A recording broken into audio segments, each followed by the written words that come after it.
The wind in the Wyoming Territory didn't just blow. It sang a high, thin song of murder. It came down from the bighorns carrying the first spit of snow, and it scoured the basin clean. It was late autumn, 1887, and the land was pulling in on itself, getting ready to endure. Down in Cinder Gulch, tucked against a grove of aspens that shivered like skeletal hands, Juniper Hales swung a mallet. The sound was small against the vastness, a hollow thunk of wood on wood. She was building alone. The logs were green-peeled lodgepole, slick with the memory of sap, and they fought her. She was trying to seat a corner joint, her breath pluming in the razor-thin air. Her knuckles were raw, split, and weeping. The cold found every weak spot, every old pain, and magnified it. Another gust, harder this time, ripped across the clearing. It had the sound of a distant train whistle, a lonely, going-away sound. The wind snagged the cuff of her canvas work coat, pushing it back just an inch. It was enough. Against the chapped skin of her wrist, a pale silver line shone for a second. It was thin as a thread, white against the red of her skin. An old mark. She winced, not from the cold, but from the exposure. With a furious, reflexive motion, she yanked the cuff down, pulling her glove tight over it, as if sealing a secret back into the dark. She gripped the rope lashing the half-finished wall, bracing it against the wind's assault. Her jaw was set, her lips pressed into a bloodless line. She would not be moved. This was her ground. She'd paid for it with the last of her inheritance, filed on it proper, and she would build her life here, or she would be buried here. She was so focused on the fight against the wind that she didn't hear him until the horse was already there. It wasn't the hoofbeats. The damp earth swallowed those. It was the creak of saddle leather and a low, soft snort as the animal scented her. Juniper spun, the mallet still in her hand. Her heart hammered against her ribs, a frantic bird in a box. He was just at the tree line, maybe 30 yards off. A man on a tall bay horse, shoulders broad under a worn sheepskin coat. The horse was quality. It stood easy, not spooked by the wind or the smell of raw-cut wood. The man himself was still. He wasn't a threat, not yet, but he was an intrusion. He watched her for a long moment, his gaze taking in the scatter of tools, the low, half-built walls, the woman holding a mallet like a weapon. His face was shadowed by the brim of a stained brown hat. He looked like part of the landscape, worn down and durable.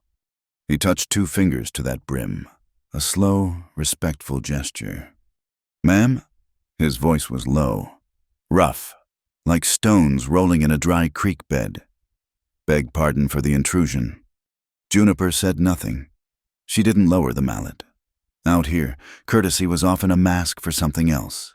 She just watched him, her eyes narrowed against the gray light. He didn't move closer. He respected the invisible line she had drawn around her claim. He sat his saddle as if he'd been born in it. "You're Miss Hale," he stated. It wasn't a question. The one who filed on the Cinder Gulch parcel. "I am," she said, her voice tight. "And this is private land."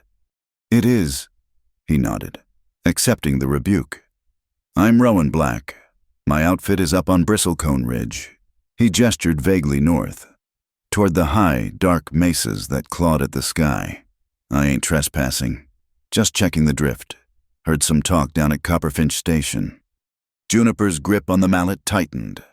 Copperfinch was the nearest thing to a town, a cluster of buildings by the railroad tracks, 20 miles east, 20 miles of gossip, speculation, and judgment.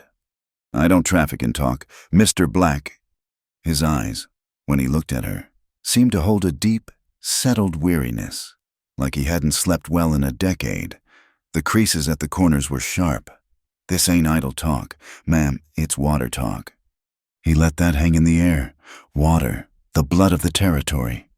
"It concerns Ash Hollow," he said, his gaze flicking to the gully just behind her cabin site, where a thin ribbon of creek water glittered. "Word is Silas Corcoran aims to put a diversion dam up creek. File on the whole springhead." Juniper felt a cold knot form in her stomach, colder than the wind. She knew that name. Everyone knew it. Silas Corcoran. He owned the Two-Bar Ranch, which was less a ranch and more a small kingdom swallowing the county. He didn't buy land, he consumed it, and Ash Hollow was her only source. It was why she'd chosen this spot. Without it, this land was worthless. Without it, she was done. He can't, she said, the word's sharp. My filing includes riparian rights. The creek crosses my line. Rowan Black shook his head slowly. Corcoran don't much care about lines. Ma'am, not unless you got the men and the rifles to back him up. He figures to dry you out, make the claim impossible to prove up. He paused. He figures a lone woman will break easy. The air crackled. This was the threat.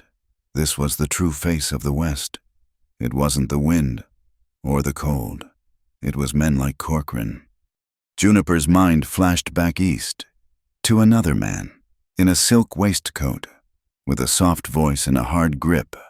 A man who had also figured she would break easy. A raw, bitter fury rose in her, so potent it tasted like copper. I'd sooner die than marry any man, she bit out. The words shocked her as much as they must have shocked him. They were a raw nerve, exposed. It was the wrong answer to his warning, a wild tangent that revealed everything. She was talking about Corcoran, about the man back east, about all of it. Marriage was the cage they had tried to put her in, the solution they offered. Marry and be safe. Marry and be owned. Rowan Black didn't so much as blink. He held her fierce, strange gaze. He processed her words, turning them over like a man inspecting a peculiar stone. He saw the connection she had made. The water was leverage, and a lone woman was a target. Corcoran would take her water, and some other man would offer her protection in exchange for her freedom. It was the same trap, just with a different kind of steel. He let the silence stretch, his horse shifting beneath him, blowing a cloud of steam. Then he spoke, and his voice was quieter than before. Then he said, drawing the word out. He looked past her, at the wind tearing at the aspens. Let me just stand up, wind. Cut the breeze for you. Juniper stared. It was the strangest, kindest thing she had ever heard. He wasn't offering to fight her battles. He wasn't offering protection, or a solution, or a price. He wasn't laughing at her vow. He was just offering to stand there. A simple, physical fact. A body to block the wind. A silence settled between them, heavy and fragile. It was a standoff, but the terms had changed. He sat his horse, hands resting on the pommel, holding the reins. She stood on her half-built foundation, holding the hammer. A safe distance separated them, a patch of frozen mud and dead grass. Two human beings, two breaths fogging the air, acknowledging the cold. Crack. The sound was flat, unmistakable, a rifle shot.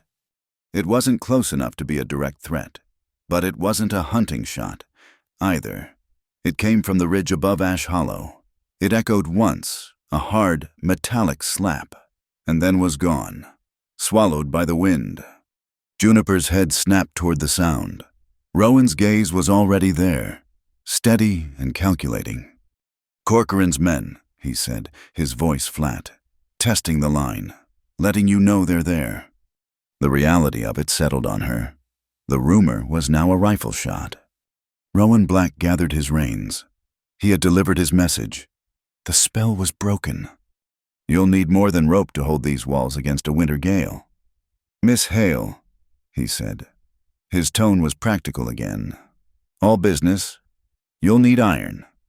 He nudged his horse forward, not toward her, but toward the neat pile of logs she had yet to cut. He swung his leg over, dismounting in one fluid motion. He was tall, taller than she'd realized. And he moved with a quiet economy, no wasted energy. From a burlap sack tied to his saddle horn, he pulled two items. One was a small, cloth-wrapped bundle. The other was a heavy canvas pouch that clinked. He set them down on the woodpile, a respectful distance from her. My PA always swore by chamomile tea when the wind got in his bones. he said, nodding to the cloth bundle. "And these are new nails. From the forge. They'll hold what you build." He stepped back, turning toward his horse. He expected no thanks. He hadn't done it for thanks. He'd done it, she realized, simply because he was passing by. And he had nails, and she had none. He put his boot in the stirrup and swung up. For another second, he looked at her, his eyes unreadable under the hat's brim. "Ma'am." He tipped his hat again, turned the bay's head, and rode out, disappearing into the white skeletons of the aspens. The sound of his horse's hoofbeats faded, mixing with the sibilant rush of the wind. Juniper stood alone, the mallet suddenly heavy in her hand. The clearing felt colder, emptier than before. She walked slowly to the woodpile. The bag of nails was heavy. She opened the cloth bundle. A dry, sweet smell rose from it, chamomile flowers, carefully dried. A strange, unfamiliar warmth prickled behind her eyes. It was a dangerous feeling. "Don't you go soft, Juniper," she whispered to the wind. "Don't you dare!" Softness was a luxury she couldn't afford. Softness was what let the cage close. But as she stood there, the distant, whistling wind in her ears, her heart gave a small, traitorous flutter, not of fear or of love, but of a terrifying, simple kindness that asked for nothing in return. The nails Rowan Black had left were heavy in her palm. They were cold, square-cut, and real. They were iron. They were the opposite of everything she had fled. Back east, in the parlors of Philadelphia, nothing was real. Everything was velvet and suggestion, whispers and contracts. She remembered the scent of her father's study old leather, bay rum, and the faint, sweet smell of financial panic. Her fiancé, Arthur Vance, had smelled of lavender water and clean wool. He was not a cruel man. He was, she thought, worse. He was a transaction. "Juniper, my dear," he had said, placing his soft, uncalloused hand over hers. They were in the library, the gas lamps hissing. Her father, looking gray and diminished, was staring at the fireplace. "The consolidation of our family interests will be a boon to us all." Consolidation, that was the word he used. She was not a fool. She knew what it meant. Her father's shipping interests were failing. Vance's family owned the bank that held the notes, and Juniper owned a tract of land inherited from her mother. It was small, but it had a clean running creek, and Vance's family wanted to build a textile mill. She was not being married. She was being traded.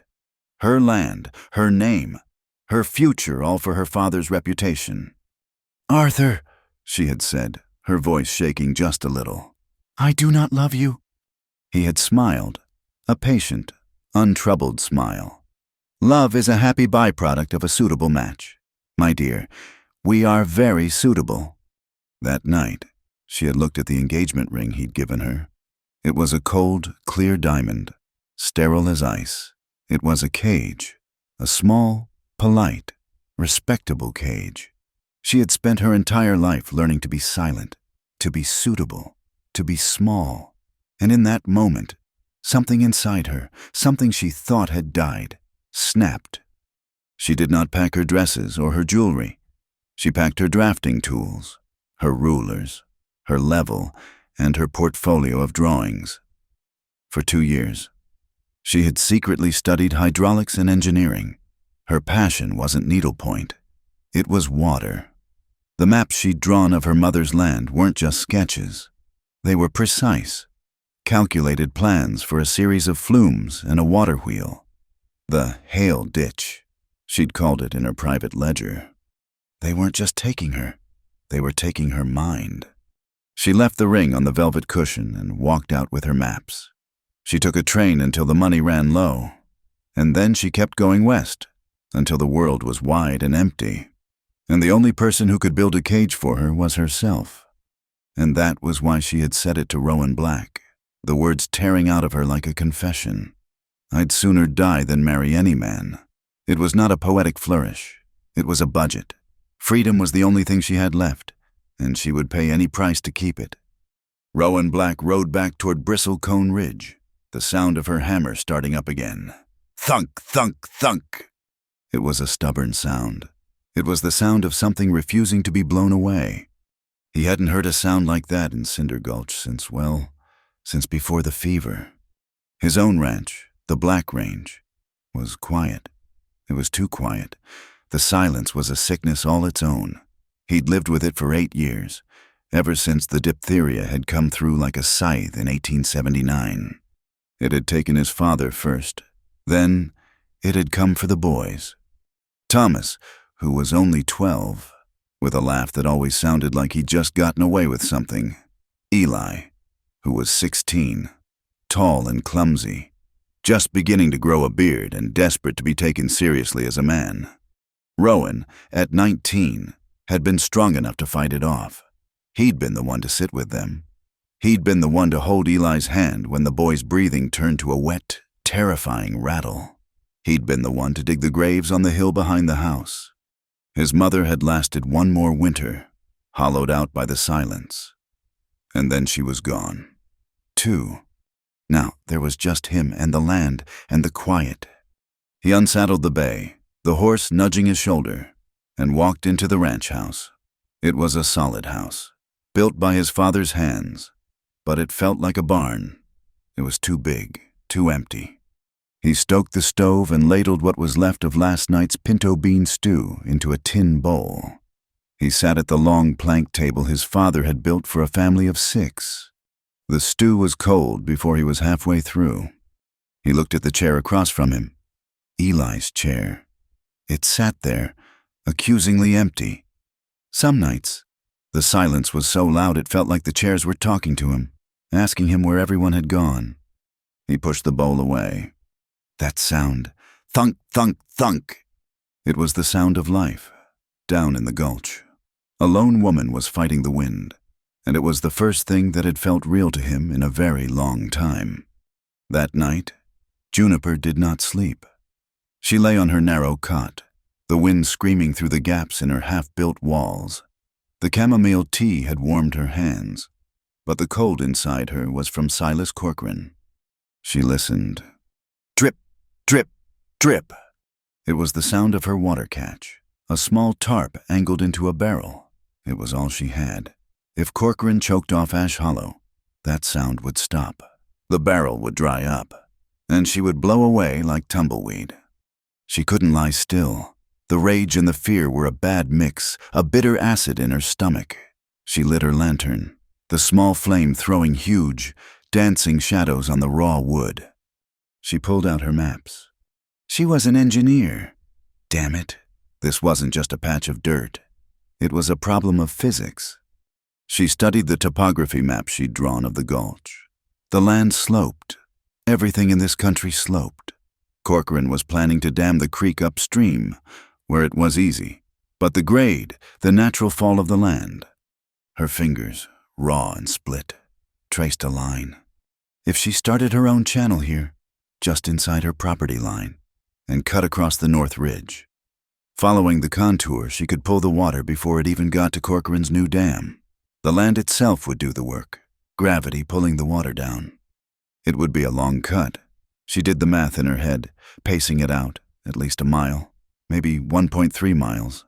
A ditch that long, dug by hand, through frozen earth and rock. It was impossible. She picked up her pencil and began to sketch. She would call it the Hale Ditch. It was a fight, and she'd just chosen the weapons, a map, a level, and a shovel. At dawn, Rowan was on his horse, riding his south fence line. It was his morning ritual, a way of honoring the boundaries his father had set.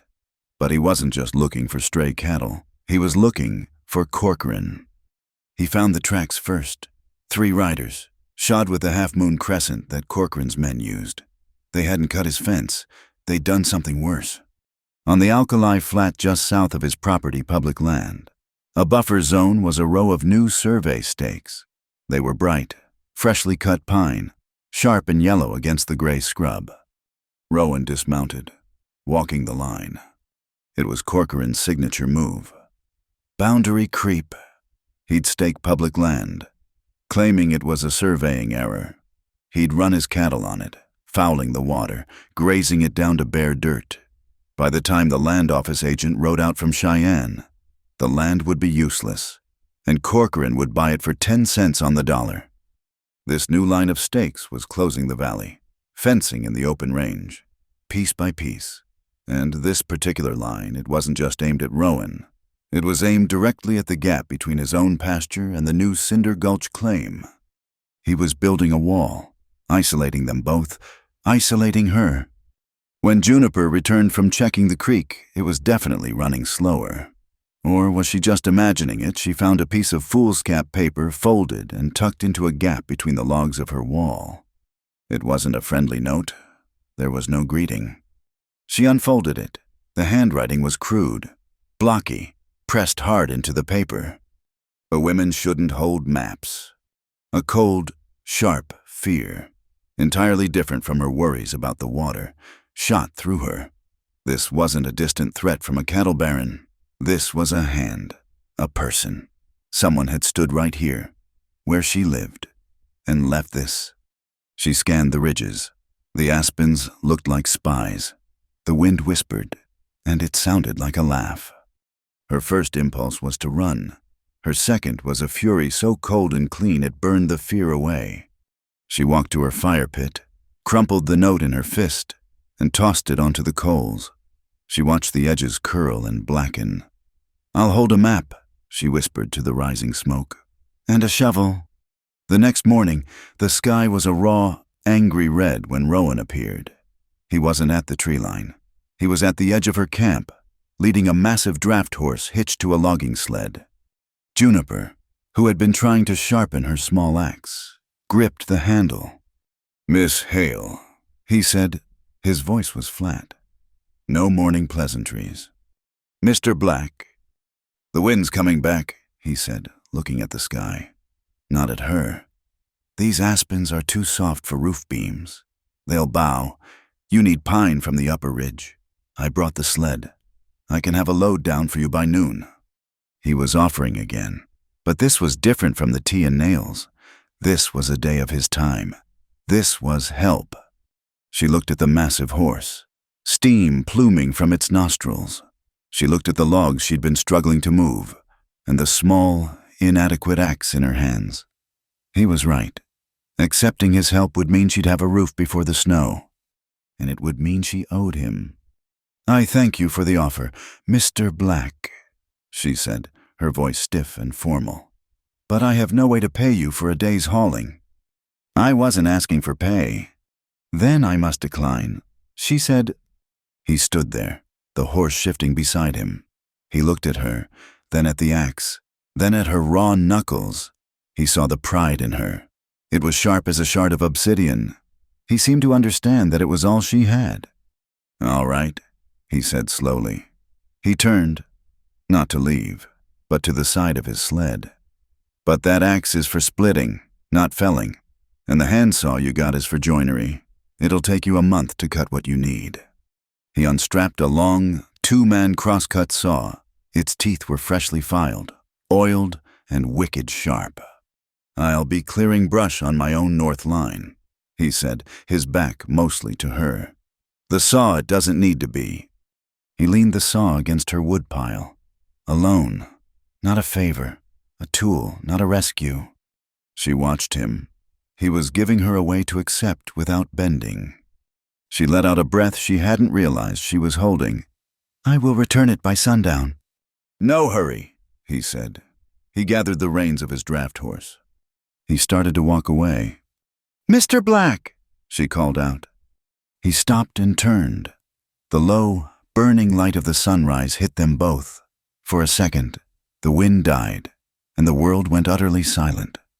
Their eyes met. There, in the frozen quiet, something passed between them. It was not softness. It was not flirtation. It was two people, alone in a hard country, taking each other's measure. He saw the fierce, brittle intelligence in her eyes, the sheer, unadulterated will that was holding her together. She saw the deep, settled loneliness in him, an emptiness that matched the valley, and the quiet strength of a man who knew how to endure. Respect, that was the first thing. A clean, sharp acknowledgement. Curiosity, that was the second. A silent question of why the other was there. And then, so far beneath the surface it was barely visible. A tiny, dangerous spark. It was attraction. Yes, but it was an attraction that neither of them wanted, and neither would ever permit. It was a complication that could cost them everything. The moment broke. They both looked away, as if from a light that was too bright. "The tea," Juniper said, her voice sounding strange and rough. "It helped, thank you." Rowan Black just nodded once, touching the brim of his hat. He turned and led his big horse up the ridge, leaving the saw and the scent of the cold pine behind him. The crosscut saw was a thing of beauty. It was also a beast. Juniper had used it alone, bracing one end against a stump, her whole body thrown into the pull stroke until her shoulders burned and her lungs felt scorched by the cold. But she had felled 3 good pines, sectioned them, and squared them off. Now they had to be moved. The ground in the gulch was a nightmare, a treacherous skin of ice over ankle deep, sucking mud. "You walk point," Rowan said, his voice a low cloud of steam. He'd shown up just as she was trying to lever the first log onto the sled, and he hadn't asked permission. He'd just taken the heavy end. "Your boots are lighter. Find the solid spots. I'll keep the sled from sliding sideways." So they found a rhythm. Juniper moved ahead, testing the earth with her heel. Tap, tap, solid.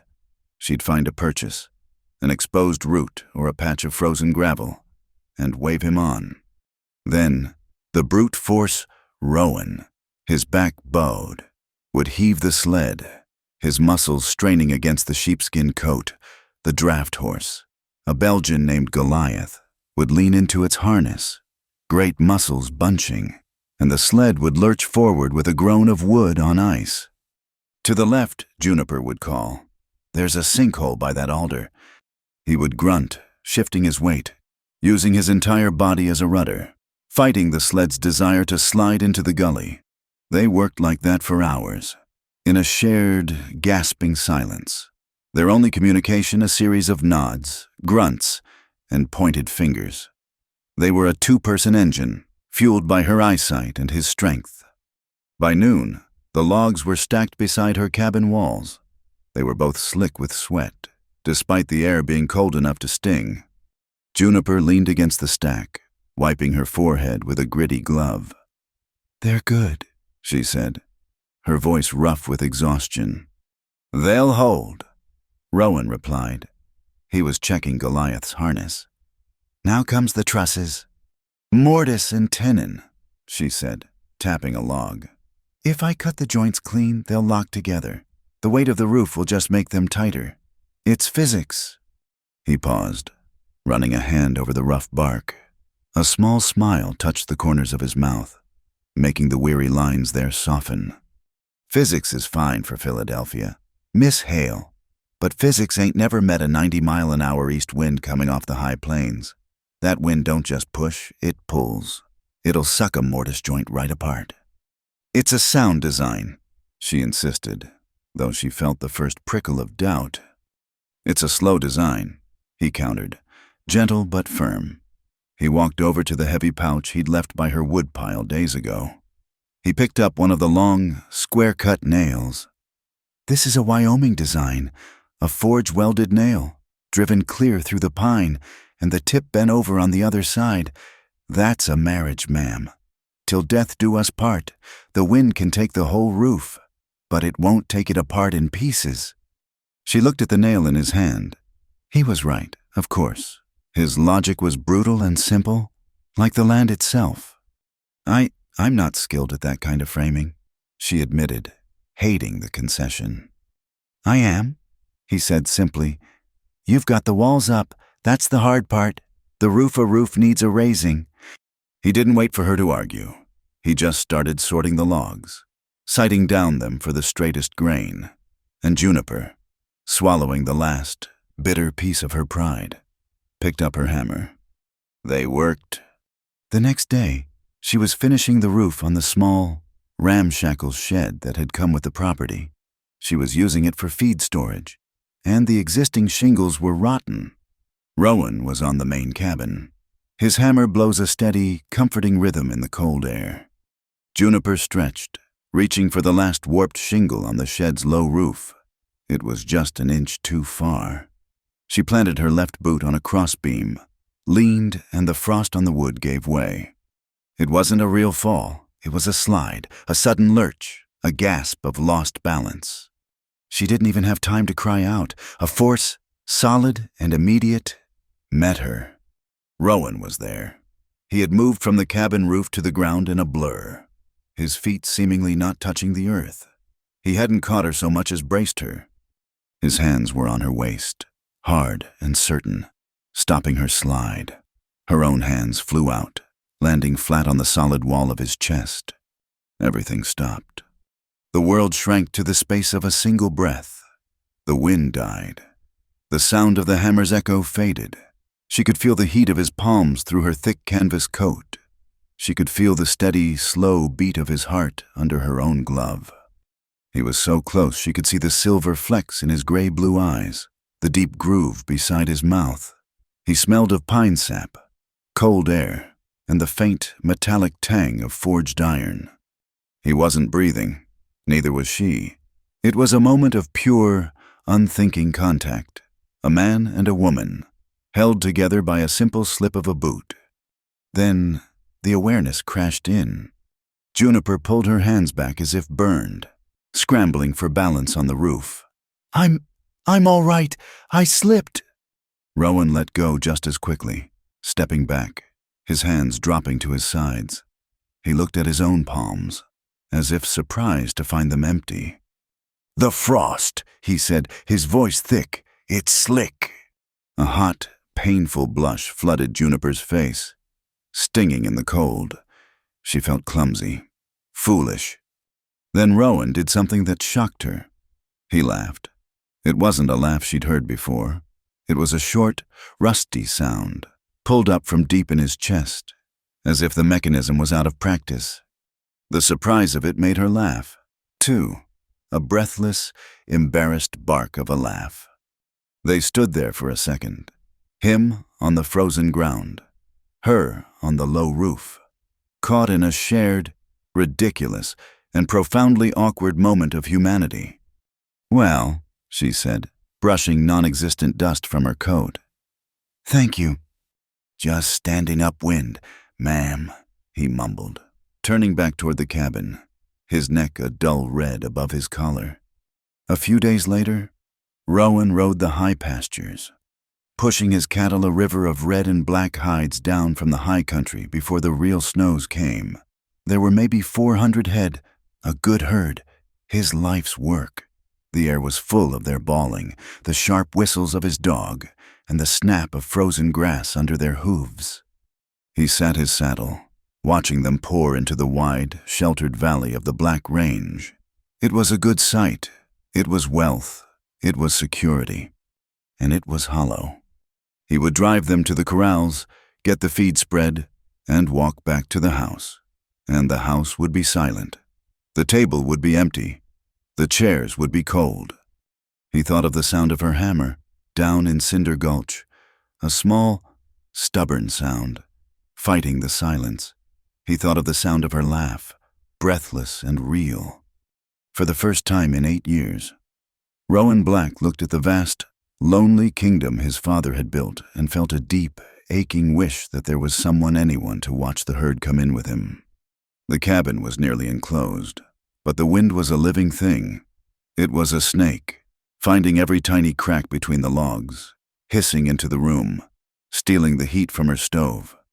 Juniper was trying to chink the gaps with strips of her old wool blankets, a wasteful, desperate measure.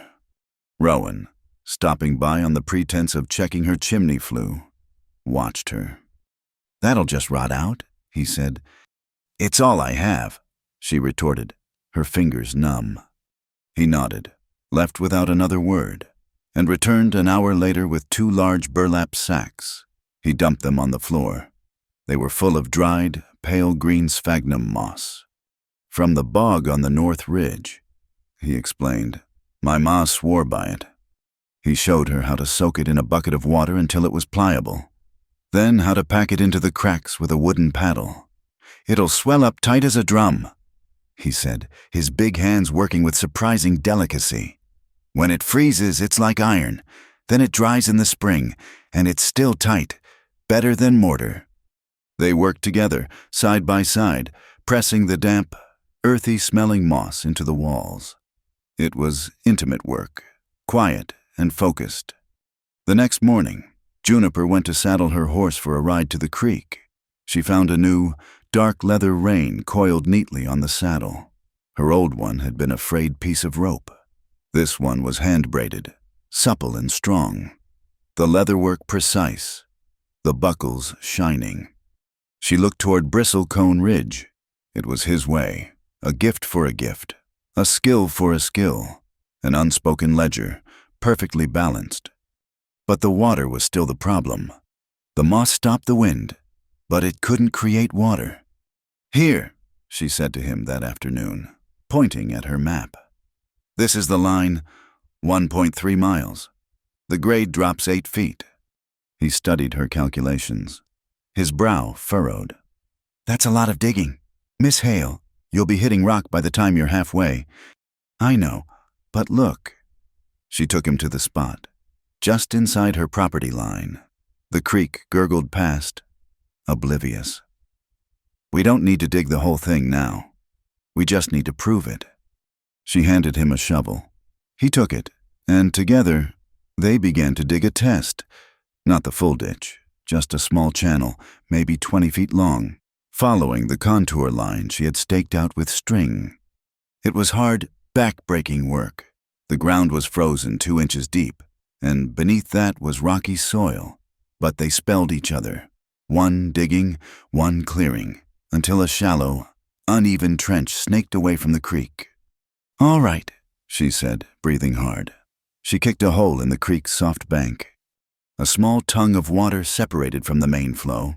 It hesitated, pooled, and then it flowed. It trickled into their ditch. It ran, slow but certain, along the path they had cut. It glittered in the low afternoon sun.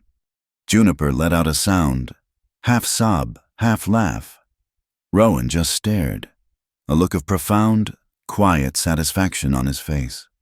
It was working. Her calculations were correct. The Hale ditch was possible. It was a tiny, muddy stream, barely enough to fill a boot, but it was their water. It was a small moment of pure, unadulterated victory. 20 miles away, at Copperfinch Station, Mabel Finch poured a cup of chicory-laced coffee. Her tea shop was the only one in town, and it was the nerve center for all information, faster than any telegraph. She looked through the window, which was blurred with steam from her big kettle. Rowan Black's ranch wagon was tied up outside the mercantile. He was loading sacks of flour and oats, and beside him, checking a list, was the new woman from Cinder Gulch, Juniper Hale. Mabel watched them. They weren't talking much. He'd load a sack. She'd tick the list. They moved with the easy, practical silence of people who had already spent a lot of time in each other's company. When they finished, Rowan helped Juniper up onto the wagon seat. A simple, necessary courtesy. But he held her hand just a second longer than was strictly required.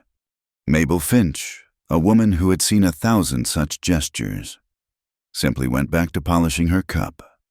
The rumor, she thought, had just started its journey. That night, in her cabin, Juniper was warm. The stove was lit. The wind was a muffled howl outside the moss-sealed walls, and a new leather rein hung by the door. She opened her engineering ledger. She wrote notes on the test ditch, on flow rates, on the soil composition. Then, on a clean page, she wrote 5 words. He didn't ask to own. She paused, remembering Arthur Vance's soft hand closing over hers. She added 6 more. He only asked if I was tired. At the Black Range, Rowan sat at his long, empty table. The stew was hot tonight. He ate it all. When he was done, He got up to wash his bowl in the basin.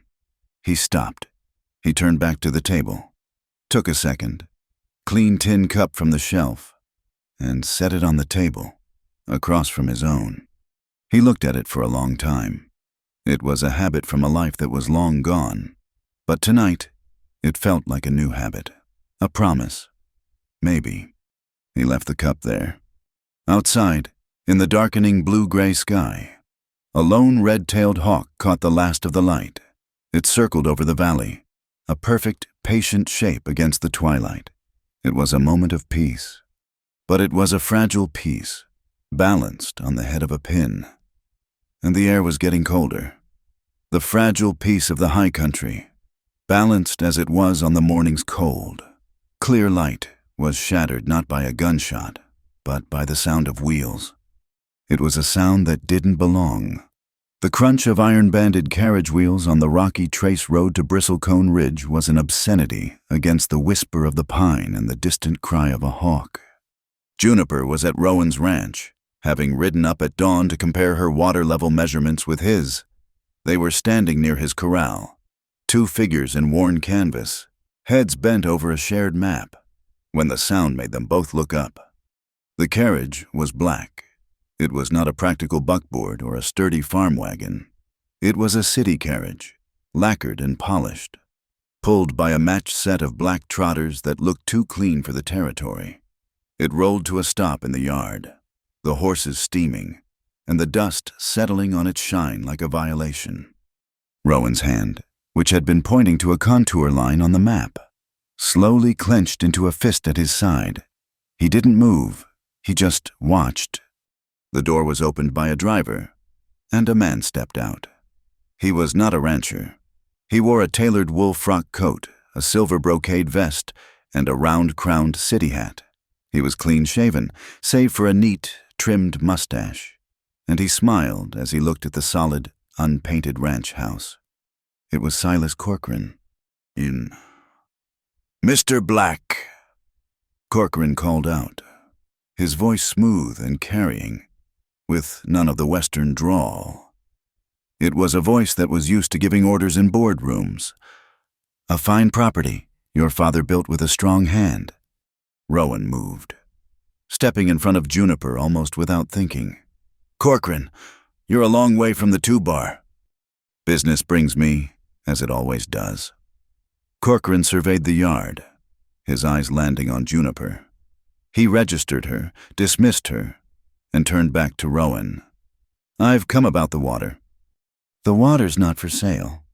"Oh, I'm not here to buy," Corcoran said, still smiling. He removed his leather gloves, pulling each finger slowly.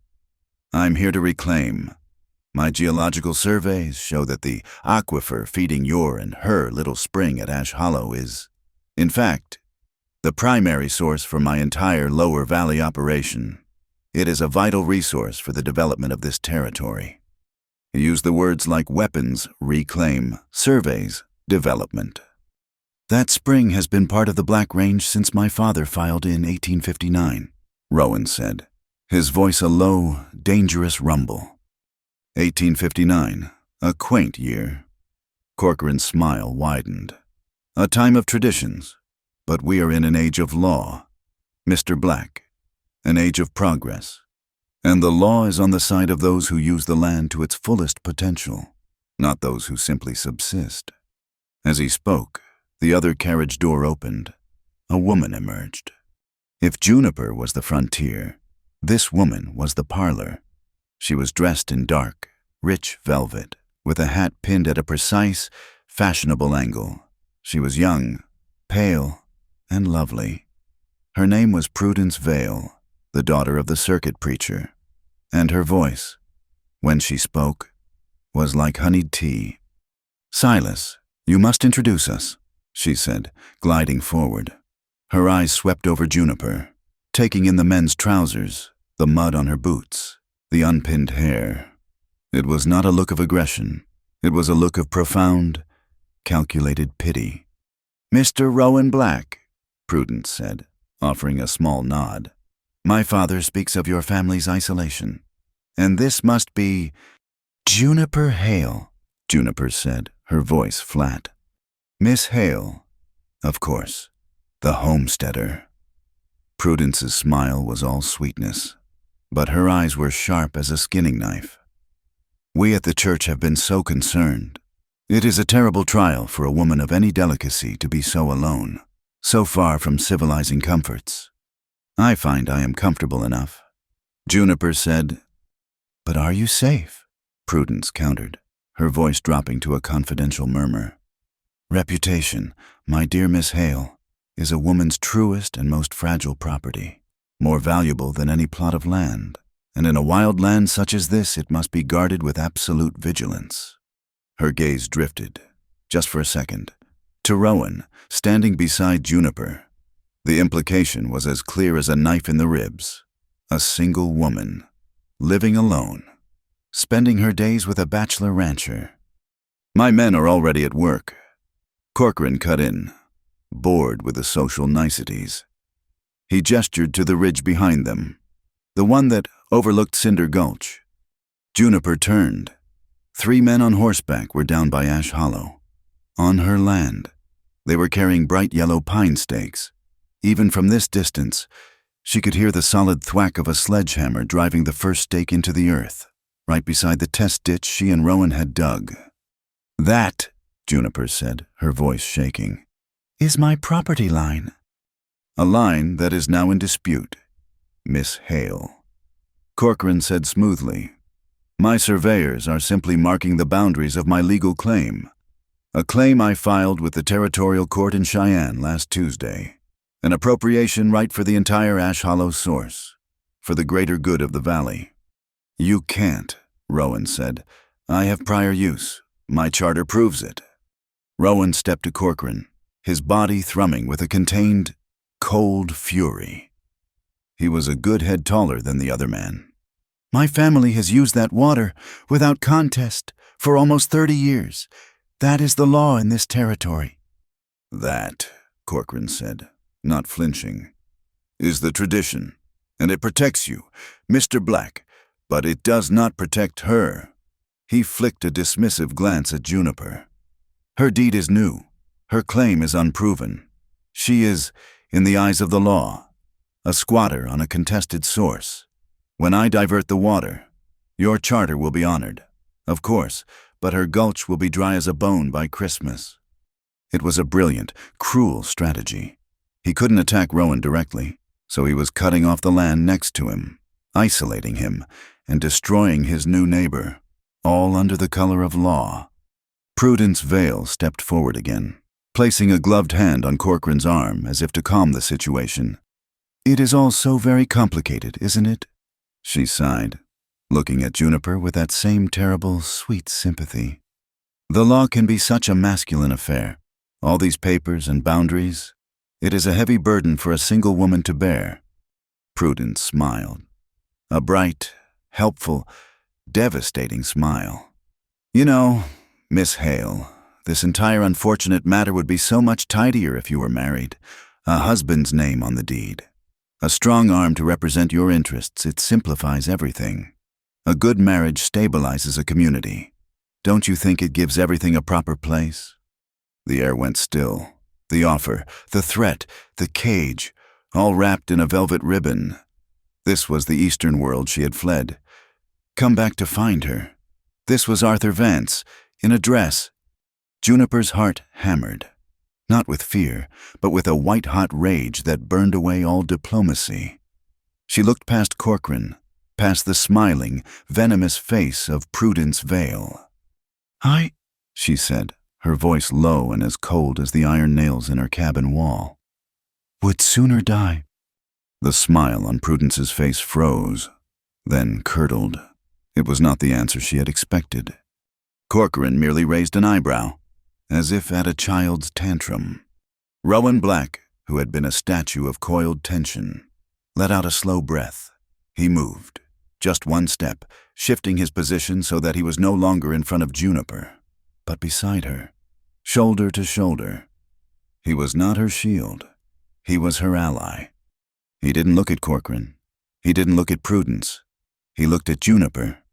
He slowly, deliberately, touched 2 fingers to the brim of his hat, tilting it toward her in a gesture of profound, quiet respect. "Well, ma'am," he said, his voice a calm, steady drawl that cut through the tension. "If that's the case, then let me just stand in the way of the wind when you need it." The call back to their first meeting, his first offer, hung in the air. It was a vow. It was his answer to Prudence, to Corcoran, to the world. One of Corcoran's men, sitting on his horse up on the ridge, let out a hoot of laughter. "Gonna need more than shade to stop a lawsuit. Black," another one yelled. The group snickered. Corcoran held up a hand for silence. He put his gloves back on. "This is not a matter for frontier sentimentality," he said, his voice clipped.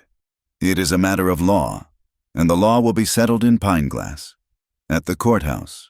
I believe the circuit judge arrives in 2 weeks. Good day. Mr. Black, Miss Hale." He turned, helped Prudence into the carriage as if she were made of glass, and climbed in after her. The driver cracked his whip, and the black carriage turned, rolling away, leaving nothing behind but the scent of city polish and a line of yellow stakes that defiled the land. Juniper and Rowan stood side by side, watching it go. The sound of the hammer started up again from Ash Hollow. Thwack, thwack, thwack! Juniper was shaking, her whole body vibrating with a furious, helpless energy. "I'll get my horse," she said, her voice tight. "I'll ride with you," Rowan said. The ride back to Cinder Gulch was silent. It was a different kind of silence than their working quiet. This was heavy, fraught. Rowan didn't ride close, as if to guard her. He didn't ride behind, as if to herd her. He rode parallel, maybe 10 yards to her left. He gave her the dignity of her own space, but his presence was a solid fact. It was a physical statement. He was there. He was not leading. He was not following. He was with her, and any of Corcoran's men, watching from the ridges, would see not one lone woman, but 2 riders. They would see an alliance. When they reached the turnoff to Copperfinch Station, Juniper pulled her horse up. I need supplies."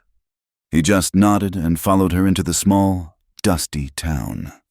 Mabel Finch's tea shop was warm and smelled of cinnamon and chicory. Mabel, a woman whose face was a roadmap of every Wyoming winter since statehood, looked up as they entered. She took one look at their faces, and her welcoming smile vanished. "Silas Corcoran," she said. It wasn't a question. "He's filed an appropriation claim on Ash Hollow," Rowan said, his voice flat. "And he brought Prudence Vale," Juniper added, the name tasting like ash, "to question my character." Mabel let out a short, indelicate snort. "That one. She'd find fault with an angel for having his robe unbuttoned. So, he's taking you to court. He says his claim is legal. He says I have no standing, that I'm just a newcomer," Juniper said, the frustration breaking through. "Rowan has his family charter, but I have nothing but a new deed." Mabel wiped her hands on her apron and disappeared into a back room. The clatter of pots and pans was angry. She returned a moment later, carrying not tea, but a thick, dusty stack of old newspapers, tied with twine. She dropped them on the table with a thud. The Wyoming Stockman's Journal, the Laramie Daily Sentinel. "Corcoran's a snake, but he's a smart snake," Mabel said, pouring them 2 cups of coffee they hadn't asked for. "He's right. In court, tradition don't mean spit. Rowan's charter will protect his own pasture, but it won't save yours." She tapped the newspapers. "But precedent will. This here is every water rights case that's gone before the circuit judge in the last 10 years. Miller versus the Sweetwater Land Company, the Crazy Woman Creek dispute, the case of the diversion on the Powder River." She pushed the stack toward Juniper. "You came here as an engineer, Miss Hale. That's fine, but Corcoran has just made you a lawyer. You want to keep that water? You better start reading. You're going to need a precedent." Juniper stared at the stack, the dense columns of print, the faded ink. The fear that had been hammering at her ribs began to recede, replaced by a cold, familiar focus. This was a problem. A system, like hydraulics, but with words. She picked up the top paper. They left the shop as the sun was touching the mountains. The sky to the west was a beautiful, clear, aching turquoise. But to the east, rolling in from the plains, was a solid, dark bank of clouds. It was not a snowstorm. It was a heavy, bruised, purple-black mass, swallowing the light. Rowan looked at it, then at Juniper, who was clutching the newspapers. "It's coming," he said, his voice quiet. Juniper nodded, pulling her collar tight. "I know." He was talking about the storm. She knew he was also talking about everything else. The storm that had blackened the eastern sky arrived not with snow, but with wind. It was an east wind, a dry, spiteful gale that scoured the gulch and sounded like a razor being drawn across stone. It had been screaming for 6 hours, and Juniper, sitting inside her now chinked and moss-sealed cabin, felt the walls groan. She was not studying. The legal papers from Mabel lay untouched. She was listening. Every gust that hit the chimney stack sounded like an intruder. Rowan was in the shed. He had refused to leave, not with Corcoran's threat still hanging in the air and the weather turning. "That wind will test your roof," he'd said, his voice flat. "I'll bed down in the shed. Keep an eye on the mare." It was a lie. They both knew it. He was not there to watch the roof. He was a sentry. Juniper lay on her cot, fully clothed, her boots near the stove. The wind was too loud for sleep. It was past midnight. The stove ticked, the wind howled, and then a new sound, a sharp, brittle crackling. She sat up, heart leaping into her throat. The wind was still shrieking, but beneath it, there was this other sound and a smell. It was not the clean, resinous scent of her firewood. It was sharp, oily, acrid. She looked at the small window. It was black. No, not black. It was flickering. An orange, dancing light was painting the snow outside. "Rowan!" She grabbed her coat and tore the door open. The wind ripped it from her hand, slamming it back against the cabin wall. The shed, the new, solid shed built of pine. The shed holding her horse and all her winter grain. The shed where Rowan Black was sleeping was on fire. It wasn't just smoking, it was burning. Black, greasy smoke was pouring from the eaves, and a sheet of orange flame was climbing the windward wall. The east wind was acting like a bellows, catching the flames and driving them in a terrifying, horizontal sheet. "Rowan!" she screamed, stumbling into the snow. The shed door burst open, and he stumbled out. Not from the main door, but from the small side door. He was silhouetted against the fire, coughing, his face black with soot. "It's kerosene!" he roared over the wind, grabbing her arm. "Someone poured it on the back wall." "The mare!" Juniper cried, moving toward the main doors, which were now licked with fire. "Get the water!" he yelled, shoving her toward the cabin. "The barrel! Get the blankets wet! The wind is taking the sparks! It'll catch the cabin!" He was right. A shower of bright, angry sparks. The strange sparks from the outline were sailing on the gale, landing on the dry, moss-chinked walls of her home. The night dissolved into a chaos of heat and ice. Juniper grabbed the 2 wooden buckets by her door. She sprinted to the water barrel. A thick crust of ice had formed on top. She smashed it with her fist. The shock of the cold so intense it felt like a burn. She plunged the buckets in, her hands instantly numb, and hauled them back. Rowan had already torn the heavy wool blankets from her cot. He was at the barrel, plunging them in, wringing them out. The water steamed on the superheated wool. "At the cabin wall!" he yelled. Juniper threw the first bucket of water against the side of her cabin. It hit the logs with a hiss, the sparks dying, the water instantly freezing into a glaze. Again. They formed a chain, a desperate 2-person bucket brigade against an inferno. Juniper ran from the barrel, to the cabin, back to the barrel. Her boots slipped in the new ice. Her lungs burned from the cold air and the acrid smoke. Rowan was a different kind of animal. He was pure, focused force. He took a soaked, steaming blanket, weighing 100 pounds, and ran toward the fire. He scrambled up the corral fence next to the shed and threw the heavy, wet wool onto the shed's blazing roof.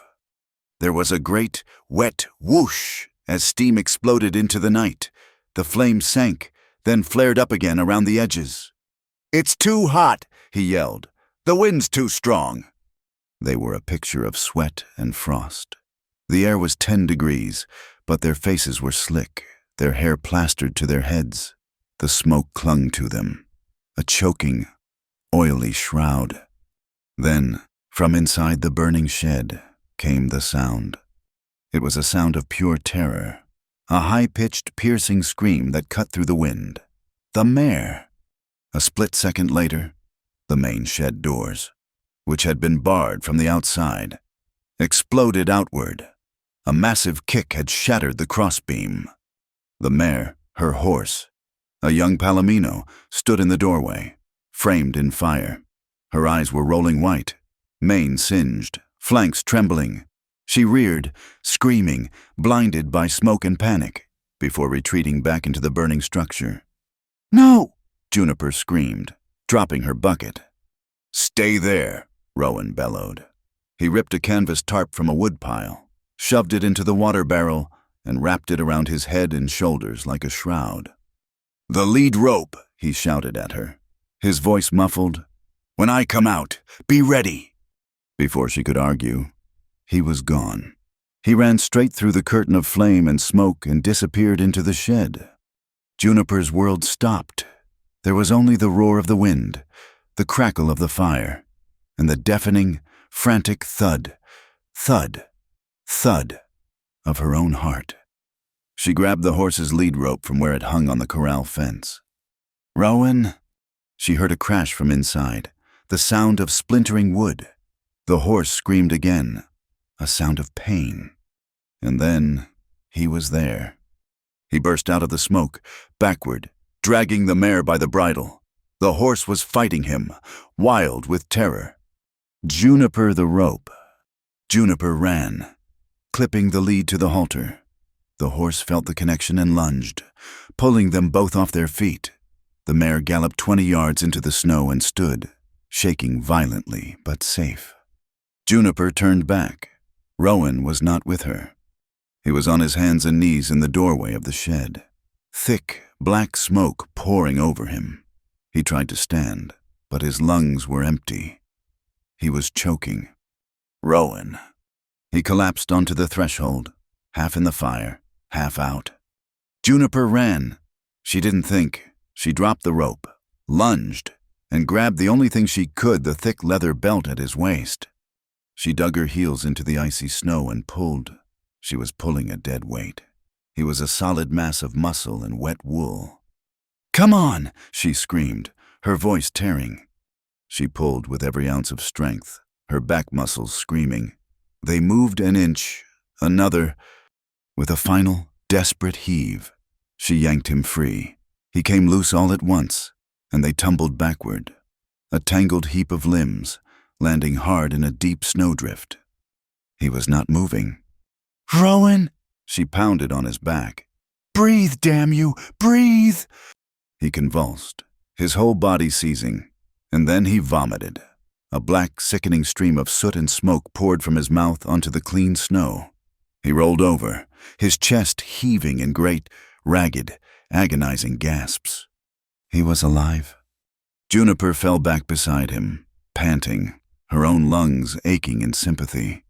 They lay there for a second, two exhausted, soot-covered survivors in the snow, watching the fire, without Rowan throwing the blankets. The fire had regained its hold, but the main blaze was consuming the last of the grain. It was burning itself out. The cabin was safe. It's done," Juniper whispered, her teeth chattering. Rowan pushed himself up on one elbow. He looked at the shed. The roof was gone. The walls were charred, smoking skeletons. The fire had licked the edge of the roof, just as the outline had predicted, a black, ugly scar. He staggered to his feet and walked to the back wall, where the fire had started. He ran a gloved hand over the charred wood, then brought his fingers to his nose. "Kerosene," he said. His voice was a raw, ruined whisper. He looked up, not at her, but at the dark ridge surrounding the gulch. He clenched his jaw, the muscles standing out in his soot-stained face. "They'll be back." Juniper got to her feet, pulling her frozen coat tight. The adrenaline was gone, and the brutal, sub-zero cold was sinking into her bones. She was shaking, but not from fear. It was rage, a cold, clean, structural rage. "Then we build it bigger," she said, her voice catching. "We build it stronger, with stone." He looked at her, surprised by the steel in her voice. There was nothing left to do. They were both soaked. They were freezing. The horse was tied to the corral, shivering.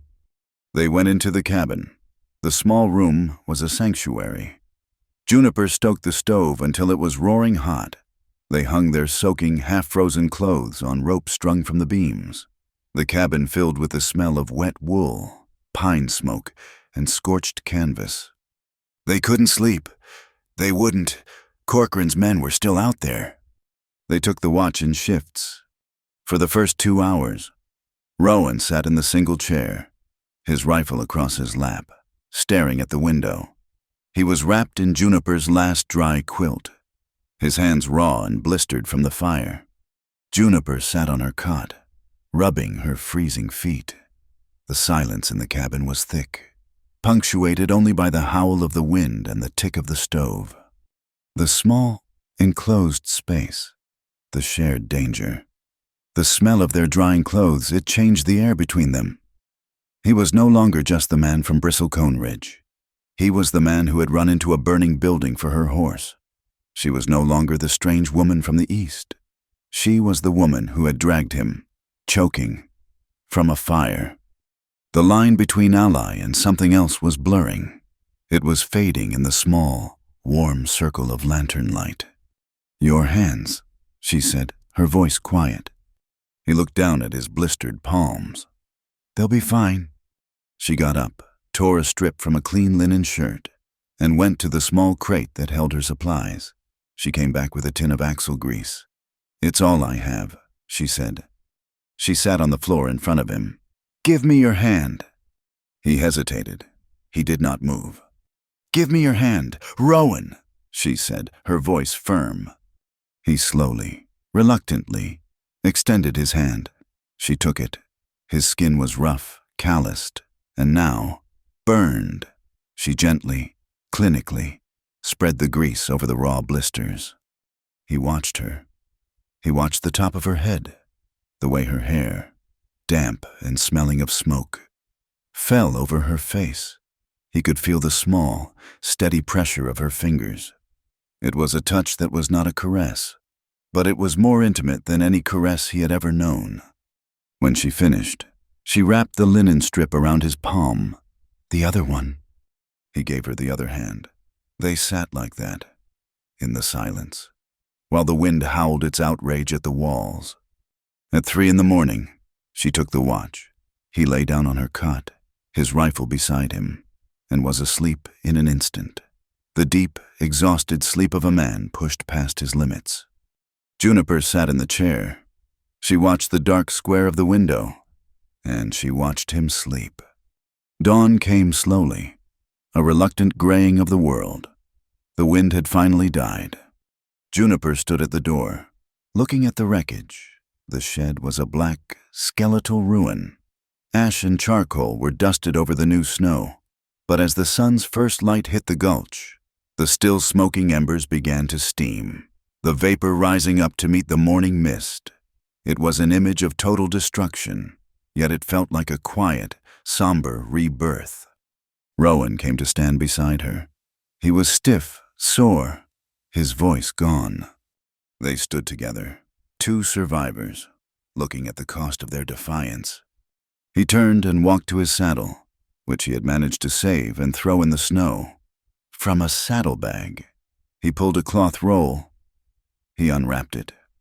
It was a knife, a heavy-bladed, practical skinning knife, its wooden handle worn smooth with use.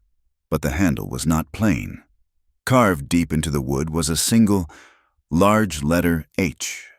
He held it out to her, hilt first. "My father, he bought this for my younger brother, Eli." Rowan rasped, his voice barely audible. "Eli, he was always getting tangled. Ropes, harnesses, his own feet. My PA carved that H on there. Said it stood for help." Juniper looked at the knife, but didn't take it. Rowan pushed it gently toward her. "I was wrong. I think it stands for hail." He pressed the knife into her hand. His bandaged palm was warm against her cold one. "You'll need it," he whispered, "to cut tangled ropes." Juniper looked at the knife. It was heavy, solid, and perfectly balanced. She had her mallet, her axe, her engineering tools. This was different. This was a weapon. This was a trust. She nodded, her throat too tight to speak. She slid the blade into its sheath and threaded it onto her own leather belt. It settled against her hip, a cold, comforting weight. She looked up at Rowan. She was armed. She was cold. She was furious, and, for the first time in her life, she was not, in any way, alone. The fire had made the hail ditch a necessity, not a project. The lawsuit had made it an obsession. Juniper was at the far end of the survey line, 1.3 miles from her cabin, where the creek made its first sharp turn. This was the spot for the intake. She had spent the last 2 days here, in the freezing, ankle-deep water, building a small, rock-lined diversion gate. She had built a small, crude shelter against the canyon wall, a line shack, really nothing more than 3 walls of scavenged pine boughs and a piece of old canvas for a roof. It was a place to get out of the wind and warm her hands. She hadn't been paying attention to the sky. It had been a low, flat, metallic gray all morning, a lid on the world. But now, as she looked up from her work, she realized the world was disappearing. It didn't start slowly. It was as if the sky had simply opened and fallen. A solid vertical wall of white came roaring down the gulch. It was not snow, it was a blizzard, a whiteout that instantly erased the horizon, the opposite canyon wall, and the creek itself. The temperature didn't drop. It plummeted. It must have fallen 20 degrees in 5 minutes. The wind, which had been absent, was suddenly a screaming, physical force. "My God," she whispered, her words stolen from her mouth. She scrambled out of the creek, her trousers instantly freezing solid, cracking like glass. She turned toward her cabin, but there was no toward. There was only white. She couldn't see 10 feet in front of her. She stumbled, falling hard, her hands sinking into a drift. Panic, cold and sharp, seized her heart. She was a mile from home. She would be dead in an hour. The line shack. She turned, disoriented, and forced herself to follow the sound of the creek, a faint, gurgling sound under the roar of the wind. She found the shack, crawling inside, dragging her tools with her. It was barely a shelter. The wind blew straight through the pine boughs, packing the small space with fine, flour-like snow. She had a small pile of wood she'd collected. Her hands were already numb, wooden and clumsy. She fumbled with her matches, her fingers refusing to obey. She struck one, the wind snuffed it out. She struck another, shielding it with her body. It flared, and she managed to get a dry twig to catch. She fed the tiny, precious flame, her body shaking so violently she could barely hold the wood. The fire caught, a small, smoky, pathetic thing. It offered almost no heat, the wind stealing it as fast as it was born. Juniper huddled over it, her body drawn into a tight, fetal knot. The snow piled up around her. The world went dark. Rowan had seen it coming. He'd been on his high ridge, watching the sky, and he'd seen the wall of white moving in from the north. It was a killer storm, the kind that left cattle standing frozen in the fields. And he had seen her, a tiny, distant speck, riding out toward the ditch survey line 3 hours before. She would never make it back. He didn't hesitate. He grabbed his heaviest sheepskin coat, a long oilcloth slicker, a torch made of oil-soaked rags, and a bottle of corn whiskey. He saddled his strongest horse, the big bay, and rode into the teeth of it. It was not a ride. It was a battle. The air was so full of snow he couldn't see his horse's ears. The wind was a solid wall, trying to turn him back. He navigated by memory, by the slope of the land, by the feel of the rock under his horse's hooves. He rode toward the ditch line, his head down, the slicker freezing solid, cracking around him. He began to whistle, a long, high, 2-note call, the sound of a mountain hawk. It was the only sound that could cut the wind. He whistled, he waited, he listened. Nothing but the scream of the blizzard. He kept riding. He knew he was close. He lit the torch, a desperate, sputtering flame that threw a tiny, 10-foot circle of light in the maelstrom. "Juniper!" he roared, his voice sounding small and dead. He whistled again. And this time, faint, so faint it was almost imaginary, he heard it, a whistle in return, thin, weak. He turned the horse, following the sound. He found her. She was not in the shack.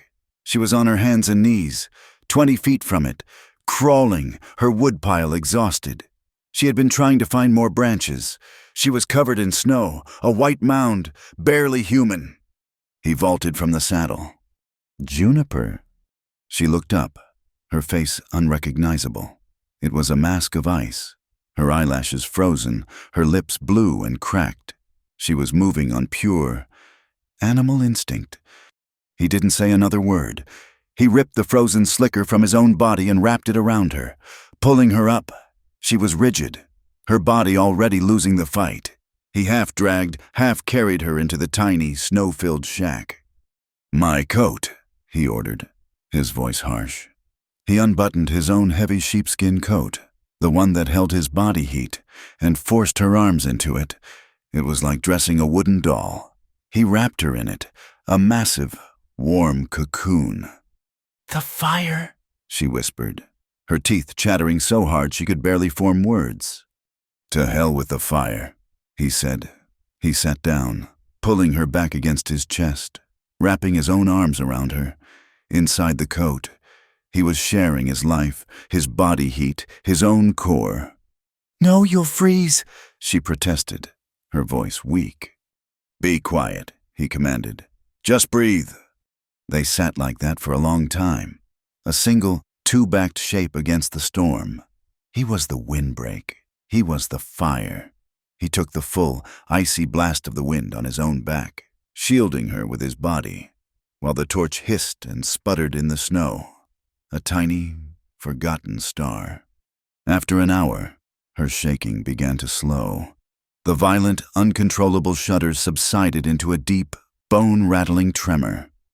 "I can move," she said. "Good." He released her, just enough. He rebuilt the fire, using his own expert skill, his back to the wind, creating a pocket of calm. He got it roaring, a real, hot fire. They huddled over it, the wind still howling like a demon at the mouth of their tiny cave. The canvas roof snapped and cracked, threatening to tear away. They were safe, but they were trapped. The storm would not break until morning. They sat, shoulder to shoulder, their knees almost in the flames. Juniper was chafing her hands, her gloves, frozen solid, lying in the snow. Her fingertips were waxy and white. "Your hands," Rowan said, his voice rough. He took her left hand. It was small, dangerously cold. He began to rub it, his own large, calloused palms moving with a rough, steady friction.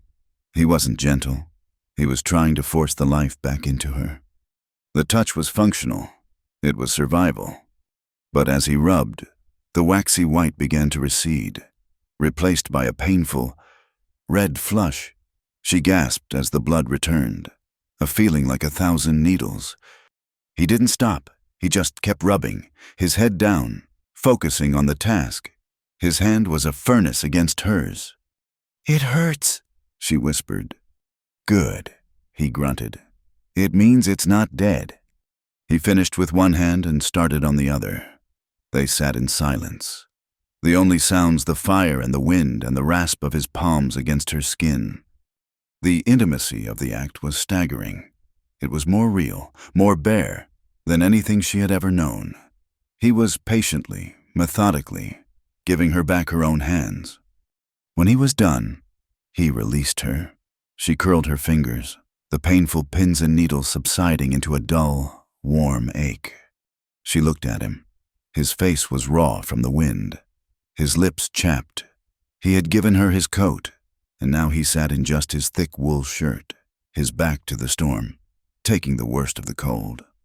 "Rowan," she said, her voice quiet. "Ma'am." He was staring into the fire, his profile hard as an axe head in the orange light. Why are you so afraid of me?" The question was absurd, and it hung in the air. He turned, confused. "Afraid of you, I just rode into a blizzard for you." "No," she said, shaking her head. You will help me. You will fight for me. You will stand beside me. But you won't touch me. Not really, just now. With my hands, it was like you were handling rope." He looked at her, and for the first time, she saw something in his eyes besides weariness or respect. She saw a deep, profound vulnerability. "Juniper," he said, and it was the first time he had used her name. "I am respecting your boundaries, the ones you set, the ones you told me about." "What boundaries?" "I heard you, that first day," he said, his voice low. "I'd sooner die than marry any man." He looked down at his own bandaged hands. "That's a hard line. Ma'am, a body respects a line like that. I'm standing upwind. That was the bargain." A strange, painful knot loosened in Juniper's chest. "You thought," she began, then stopped. "Rowan, you thought I meant you." "I thought you meant marriage," he corrected. "I thought you meant being owned, being trapped." "I did," she whispered. She looked at the fire, at the dancing, frantic flames. It's not love I'm afraid of." She finally said it, the secret she had carried from Philadelphia. "It's the contract. It's the transaction. It's the part where I stop being Juniper Hale and I just become Mrs. Someone. The part where my land and my maps become his property. The part where I have to ask permission to have an opinion." Her voice broke, just a little. "It's not about love. It's about choice. I ran 3,000 miles to have a choice. And Prudence Vale, and Silas Corcoran, and this whole world they keep trying to tell me the only way to be safe is to give it up." She looked at him, her eyes bright with unshed tears, her face smudged with soot and ice. "I am not afraid of you, Rowan. I am afraid of the cage, and all my life, marriage has been the cage." Rowan Black was silent for a long time. He watched her, his expression unreadable. The wind shook the small shelter, and snow sifted down from the roof, hissing in the fire. He let out a slow, measured breath. "Then we won't call it that," he said, his voice so quiet she had to lean in to hear him. "What?" "We won't use that word." He said. He looked at his hands, then at hers. "If the word is the cage, we'll find other words, better ones, Wyoming words." He looked up, and his eyes met hers. The weariness was gone, replaced by a clear, steady, and terrifying intensity. "If that's the case," he said, his voice a low rumble, we'll just name the things we choose, one day at a time." He leaned in, just an inch. The air between them was electric, charged with the cold, the fire, and the truth. "The day you say stop, that's the day we stop. The day you say go, I'll go." He swallowed. "That's the only contract I'm interested in. Juniper, the one you write, and the one you can burn whenever you want." The words, they were the key. He wasn't just offering her safety. He was offering her freedom. Their words slowed, then stopped. There was nothing left to say. The space between them, which had been a safe, respectful distance, was now a painful, aching void. He did not move. He was giving her the choice. She looked at his mouth, chapped and raw from the cold. She looked at his eyes, which were asking a question he would not speak. And Juniper Hale, who had vowed to die before she was trapped, made a choice. She gave a small, almost imperceptible nod. That was all. He moved slowly, respectfully. He didn't grab her. He didn't seize her. He met her halfway. He rested his forehead against hers. They stayed there for a second, just breathing the same air, their breath fogging in the cold. His hand, the bandaged one, came up and rested on her shoulder, his thumb gently tracing the line of her collar. He was so warm. The kiss, when it came, was not a fire. It was not a storm. It was a certainty. It was the taste of cold air, wood smoke, and the faint metallic tang of the whiskey he'd had on his breath. It was a promise. It was warmth in a blizzard. It was firm and slow.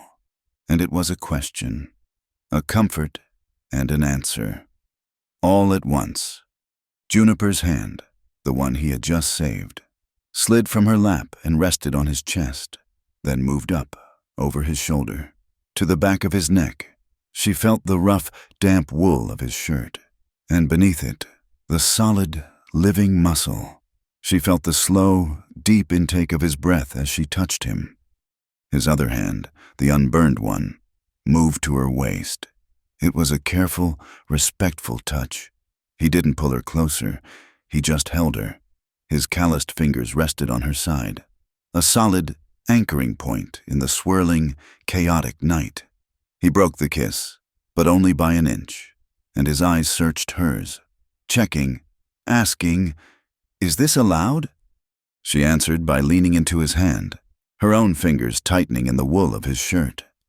He kissed her again, deeper this time, a long, slow exploration of a choice freely made.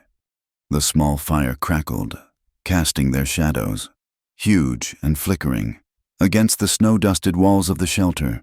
The wind howled outside, a forgotten, lonely sound. He pulled the heavy sheepskin coat from her shoulders and draped it over them both. He shifted, pulling her closer, not in passion, but for warmth, for life. They leaned into each other, a single shape, bundled in heavy wool and shared blankets, their foreheads touching. The tiny, brave fire settled into a bed of glowing coals. The light in the shelter softened, the scene blurred, the shadows merging, until all that was left was the sound of 2 steady heartbeats and the long, mournful cry of the wind, locked outside in the dark. The morning came with a blinding, painful silence. Juniper woke first. The world was blue and white. The wind was gone. The storm had passed, leaving behind a world buried, clean and utterly still. She was in Rowan's arms. They were still wrapped in the coat and the blankets. He was asleep, his face relaxed and unguarded, looking younger than she had ever seen it. She didn't move. She just watched him breathe. He woke slowly, his eyes opening, focusing on her. There was no confusion, no awkwardness. He just looked at her, as if she was the first thing he had ever seen. "Morning, ma'am," he whispered, his voice a raw rasp. "Morning, Mr. Black," she whispered back.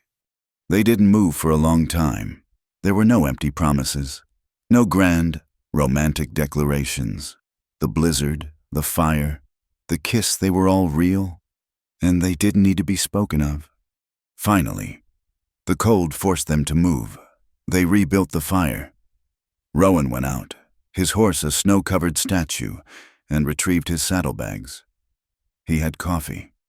They sat by the fire, the lined shack now bright with reflected sunlight, and shared a tin cup of scalding, bitter coffee. He passed her the cup. She drank, and passed it back. He drank. The world was still. The lawsuit was waiting. Corcoran was waiting. But in this small, three-walled shelter. There was a quiet, shared peace. He looked at her over the rim of the cup, and a slow, understanding smile touched the corners of his mouth. She smiled back, and for the first time since she'd come west, the smile reached her eyes. The pine-glass courthouse was not a hall of justice. It was a single, cavernous room of raw, unseasoned pine that smelled of resin, stale tobacco, and wet wool. Every bench was full. Men who had not seen a town in 6 months stood 3 deep against the back wall, their hats in their hands. This was not a trial. It was a play. At a long, scarred oak table at the front, Judge Elias Thorne presided. He was a man with a face like a dried riverbed, who had seen too many winters and too many liars. At the plaintiff's table sat Silas Corcoran, looking as if he were in a Philadelphia bank, and his lawyer, a man named Blevins, who was all starched collar and fussy cuffs. Beside them, a vision of dark blue wool and moral certainty, sat Prudence Vale. At the defendant's table sat Juniper Hale and Rowan Black. Juniper was wearing her one good dress, a gray wool that felt tight and suffocating. Her portfolio, holding her maps, sat on the table like a shield. Rowan, beside her, was stiff in a clean shirt and a string tie. He looked, Juniper thought, like a captive wolf. "The court calls the case of Corcoran Land and Cattle versus Hale," Judge Thorne said, his voice like gravel. "Mr. Blevins, you may proceed." Blevins, Corcoran's lawyer, stood up, radiating an oily confidence.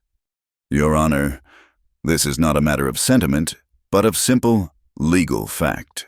The Wyoming Territory is built on industry, on progress, and progress requires water. My client, Mr. Silas Corcoran, has legally filed for the appropriation rights to the aquifer originating at Ash Hollow." He produced a document with a flourish. "We have here," Blevins said, "a quitclaim deed filed with the Territorial Land Office, transferring the primary water rights from the previous speculator, a Mr. Amos Green, to Mr. Corcoran. Mr. Green, a geologist of some note, filed the original claim last spring, long before Miss Hale arrived in this valley." He handed the paper to the judge. The shady contract. "Miss Hale," Blevins continued, gesturing to her as if she were a child, "is a newcomer, a homesteader. She has, by her own admission, no prior use, no established charter. She is, by law, squatting on a water source that is now the legal, private property of my client.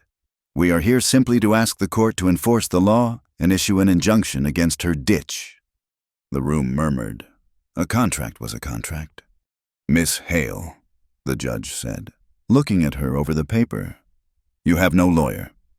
"I speak for myself, Your Honor," Juniper said, her voice clear, though her hands were shaking.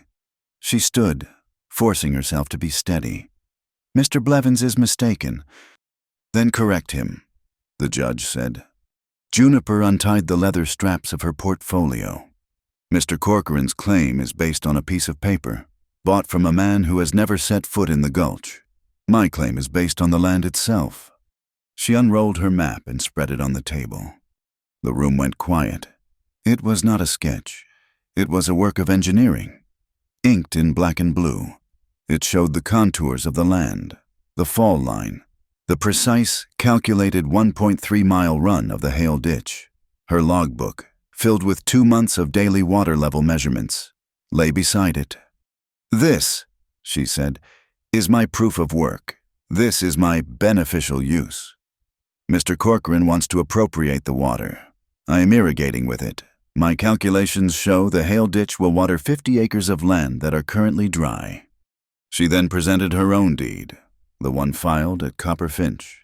"And I call Miss Mabel Finch." Mabel, wearing her best church hat, walked to the front, swore on the Bible, and faced the room. "Mabel," Juniper said, "how long have you lived at Copper Finch Station?" "Since 1862. Came out on the stage line before the railroad was even a rumor. And in that time, Can you tell the court about the water at Ash Hollow? I can, Mabel said, her voice sharp. It's always been a shared stream, community water. We called it Rowan's PA, old Elijah Black. He watered his stock there, but he never, not once, denied a drop to the Arapaho, or to wagon trains, or to any man or beast that needed it. That spring has been considered public domain for 25 years. Blevins jumped up. Objection, community is not a legal filing, Your Honor. This is frontier nostalgia. It's prior use, Mr. Blevins. The judge drawled. And out here, nostalgia has a funny way of becoming precedent. Sit down. The DA for the county, a young, ambitious man named Hart, looked at Juniper's map with a skeptical fascination. Miss Hale, Hart said, stepping forward. This drawing, it is very precise. Are you, by chance, a registered engineer? The question hung in the air, weighted with condescension. Are you a man, in other words? Juniper met his gaze. No, sir, she said, her voice ringing in the silent room. I am not. I am a woman who was taught mathematics. I am a landowner, and I am someone who understands the land I walk on. The answer settled, solid and unmovable. I call Rowan Black, she said. Rowan stood. He was a physical fact. His presence filled the front of the courtroom. Mr. Black, Juniper said, her voice softening. Please tell the court what happened on the night of November 4th. Rowan's voice was a low, quiet rumble, but every person in the room heard every word. He told them about the wind. He told them about the smell of kerosene. He told them about the shed, built of new pine, burning like a torch soaked in coal oil. He told them about the mare and about pulling Juniper's grain stores, her entire winter's supply, out of the blaze. He held up his hands, the scarred, newly healed skin on his palms shining red in the lamplight. This wasn't a chimney spark, Your Honor, Rowan said, his eyes fixed on Corcoran. This was an escalation. They staked her land, and when she didn't run, they tried to burn her out. Objection, Blevins shouted. This is outrageous speculation. He has no proof. No one saw anyone. He has his hands. The judge said, his voice flat. But he's right. It's speculation. Testimony noted. Anything else? Miss Hale. No, Your Honor. The land, the map, and the fire speak for me. Blevins smiled. A thin, reptilian smile. The defense, Your Honor, has presented a very emotional case. We, however, will stick to the facts. The plaintiff calls Miss Prudence Vale. Prudence glided to the stand. She was the picture of genteel respectability. She placed her gloved hand on the Bible as if it were a precious, fragile bird. Miss Vale, Blevins said, his voice dripping with false concern. You are familiar with the parties here? I am, Prudence said, her voice a sweet, sad murmur. Our church community has been so very worried. Worried about what? About Miss Hale, of course, Prudence said, turning her sympathetic, sorrowful gaze on Juniper. A single woman, of genteel birth, attempting to live alone in such a wild, uncivilized place. It is a terrible burden. She is utterly without protection. Go on, Blevins said. We all want to see her succeed, Prudence continued, her voice gaining a righteous, confidential tone. But character. Your Honor, a woman's reputation, it is a fragile thing, and when one's judgment is in question. In what way? Blevins asked. Is her judgment in question? The trap was sprung. Well, Prudence sighed, as if it pained her to say it. One must ask. A single woman alone in a valley with a man. A bachelor. The room, which had been shuffling, went dead quiet. Miss Hale and Mr. Black, Prudence said, have been well. They are often together, at all hours. He is a constant presence at her cabin. They were together, alone, the night of the fire. They traveled to town together. She looked at the judge. "It is an impropriety, Your Honor, a dangerous one. One wonders what sort of influence Mr. Black has on her. One wonders if she is truly in control of her own decisions, or if she is being led." It was brilliant. It was devastating. She had not only painted Juniper as a woman of loose morals, she had implied she was mentally incompetent, a puppet for the real landowner. Rowan. She had turned their alliance into a scandal.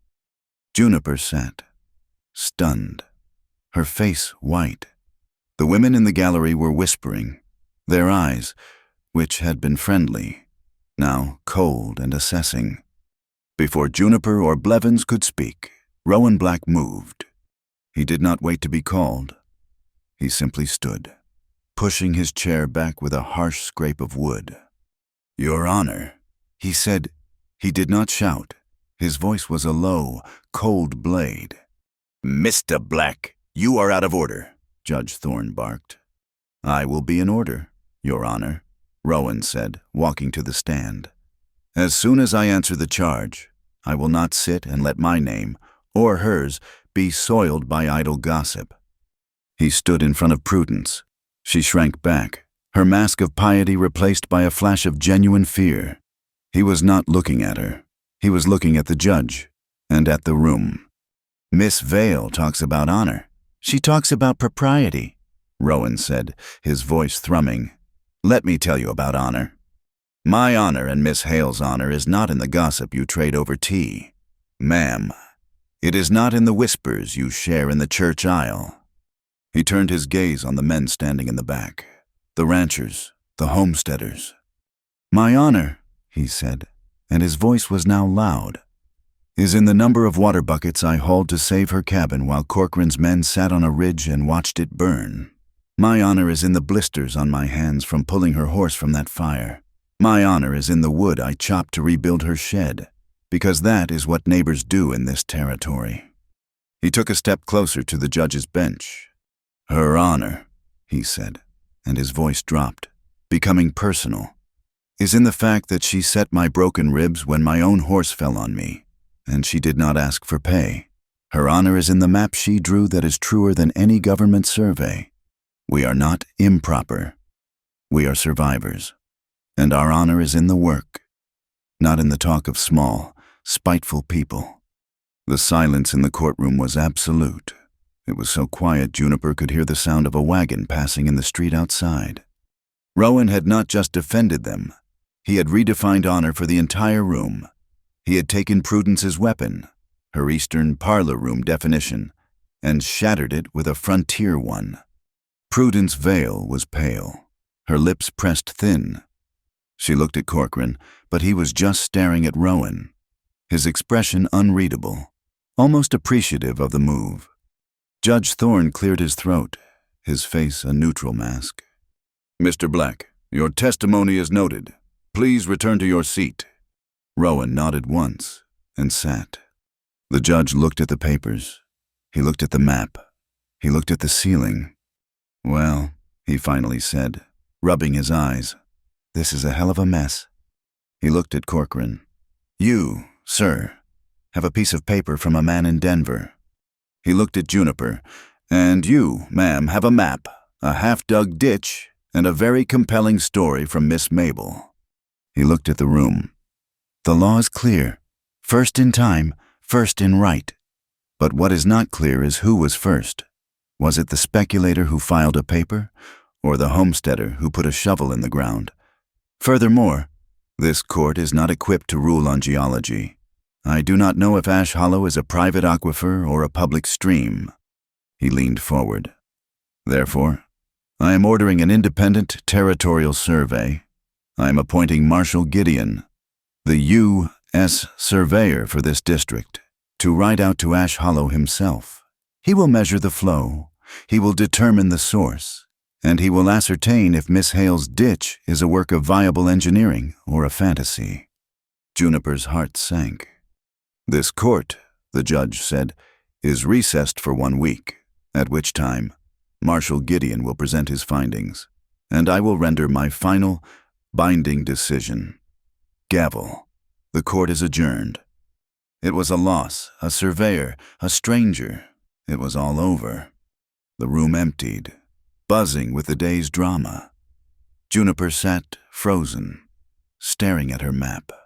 A week was not enough time to finish the ditch. A week was a lifetime. Corcoran and Prudence stood, gathering their papers. Corcoran paused by their table, a thin, satisfied smile on his face. "A valiant effort, Miss Hale," he said. "That was quite the speech. Mr. Black, but a territorial surveyor is a man of facts, not passion." He leaned in, his voice low. "And the fact is, the land is dry. The flow is minimal. A week won't change geology." He pulled on his gloves, looking at Juniper. "Whether it's decided on paper or on the land, you'll still run dry." He tipped his hat, and they were gone. Juniper slumped, the fight draining out of her. "He's right," she whispered to Rowan. "He's won. A surveyor will come. He'll see a half-finished trench, a few rocks. He won't see the calculations. He'll just see a failure." Rowan said nothing. He watched her for a long, quiet moment. He saw the defeat in her shoulders, the tremor in her hands. He stood up. "Wait here." He walked out of the empty, echoing courtroom. Juniper sat alone, the smell of tobacco and stale justice thick in her nose. He was back in 2 minutes. He had not gone far, just next door, to Mabel Finch's shop. He didn't say a word. He just placed a small, wax paper-wrapped package in her hands. She looked at it, confused. Her fingers, numb and clumsy, fumbled with the string. She opened it. It was a small, round bun, glazed and thick with cinnamon sugar. It was still warm.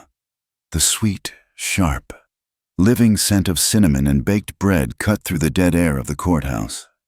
She looked up at him. He hadn't brought a solution. He hadn't offered a promise. He had brought her sustenance. He had brought her the next 5 minutes. A single, hot tear, the one she had refused to shed in front of Prudence, escaped and rolled down her cheek, landing on the pastry. "Come on," he said, his voice quiet. "Let's go home." They walked out onto the wooden porch of the courthouse. The heavy, dark clouds of the past week had finally broken. The air was warmer. And from the eaves, the melting snow from the blizzard had begun to run. Drip, drip, drip. A steady, rhythmic sound tapping onto the wooden planks. Juniper stopped, listening. Rowan stood beside her. It was the sound of water, released. It was the sound of a clock. 7 days. Drip, drip, drip. The clock was ticking. 7 days. 6. Marshal Gideon, the U.S. surveyor, was due on the morning of the 7th day. Juniper and Rowan worked with a frantic, shared energy that had no need for words. They reinforced the intake for the hail ditch. They cleared the channel, and they waited. The high, clear sound of melting ice, the drip, drip, drip from the courthouse eaves, had turned into a steady, healthy flow. The creek was alive. Then, on the 6th night, the night before the survey, it stopped. It wasn't a gradual lessening. It was a choking.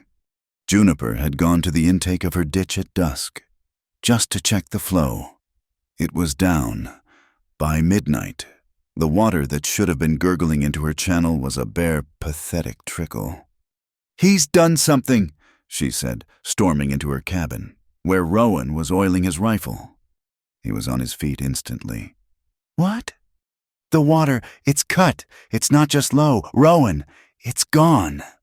She ran to the creek bed of Ash Hollow itself. Rowan a step behind, lantern in hand. The moonlight was bright, and it illuminated a grim, impossible sight. The rocks of the creek bed, usually dark and slick, were glistening, but they were exposed, and the long, velvety strands of water moss, which were always a deep, vibrant green, had turned a sickly, blackish brown.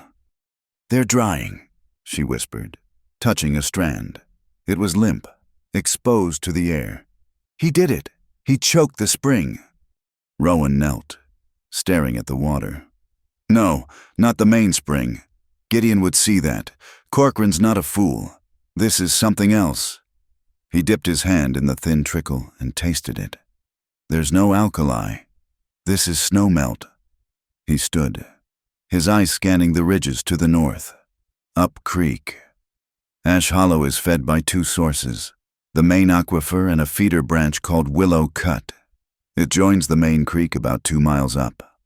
His jaw tightened. "Corcoran's diverted the feeder. He's cut the volume in half.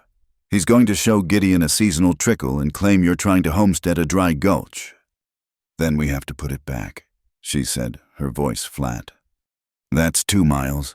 Juniper, in the dark, on Corcoran's land, and you can bet he's left men to guard it." "I don't care," she said, already walking toward the shed for ropes. "We go now."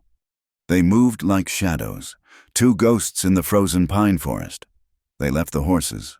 Horses made noise. This was a cross-country trek, up the steep, icy ridges, using the moonlight to navigate.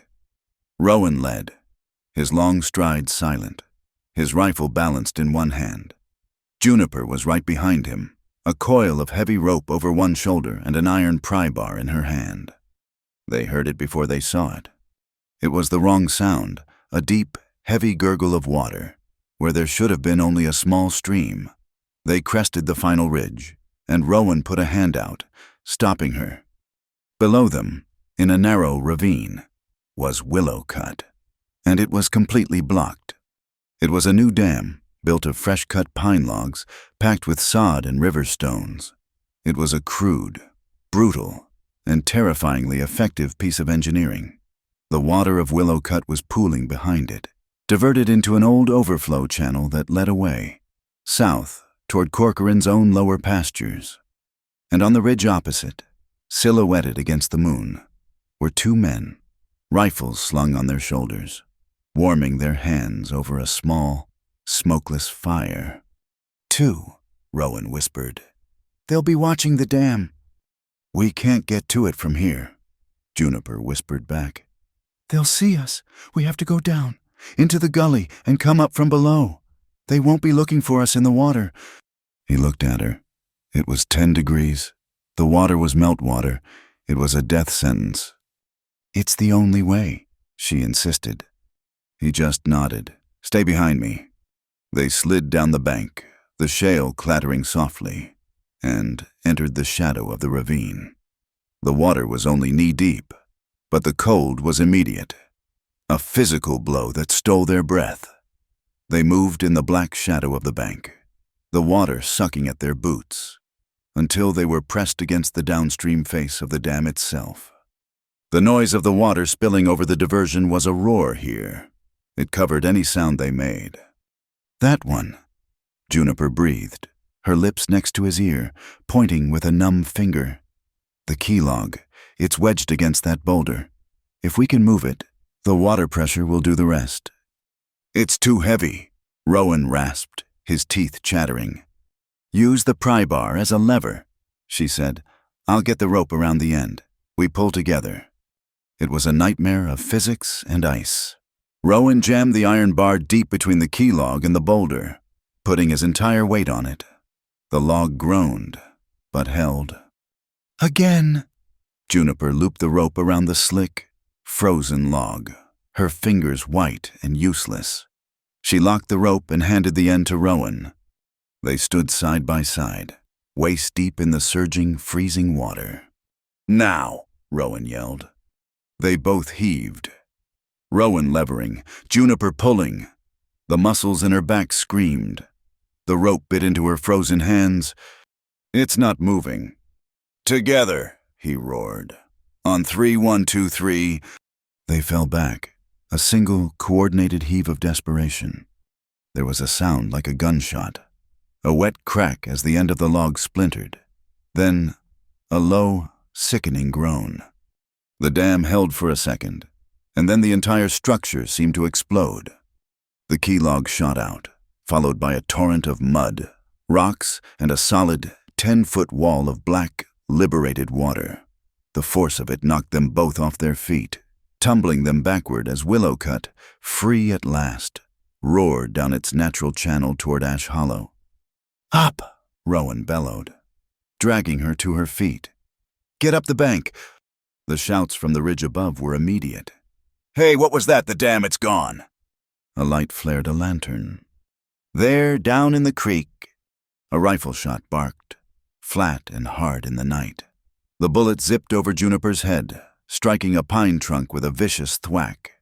"Run!" Rowan shoved her up the icy bank. They scrambled, slipping on the frozen earth, grabbing at roots. Another shot, this one closer, kicking up a spray of icy dirt at Rowan's heels. They weren't just warning shots. They were aiming. They reached the trees, plunging into the darkness. "This way!" Rowan yelled, grabbing her hand, pulling her east. "They're on horses," a voice yelled from behind. "They can't get far." They could hear the men crashing through the brush, following them. They were on foot, running for their lives, their clothes freezing solid, their lungs burning. "Split up!" Rowan gasped, shoving her hard toward the creek bed. "Follow the water. It'll lead you home. I'll take them up the high ridge." "No!" Juniper cried, grabbing his arm. "I won't." "Go!" he roared, pushing her so hard she fell. "It's my land they're on now. They won't shoot a black on his own ridge. Not fatally. They will. Now go!" He didn't wait. He turned and ran, deliberately breaking branches, yelling an oath into the dark. A false, noisy trail leading up, away from her. "Hey, over here, you tin horns." The men, and the sound of their pursuit, followed him into the high rocks. Juniper lay in the snow, gasping, her heart a trapped, frantic bird. He had done it again. He had stood upwind. She got to her feet, her body screaming, "Run!" She had to run. She slid down the bank and landed in the new, surging creek. Ash Hollow was alive again, a roaring, tumbling, angry river of water. She started to follow it, but she stopped. The surveyor, Marshal Gideon. He would be here at dawn.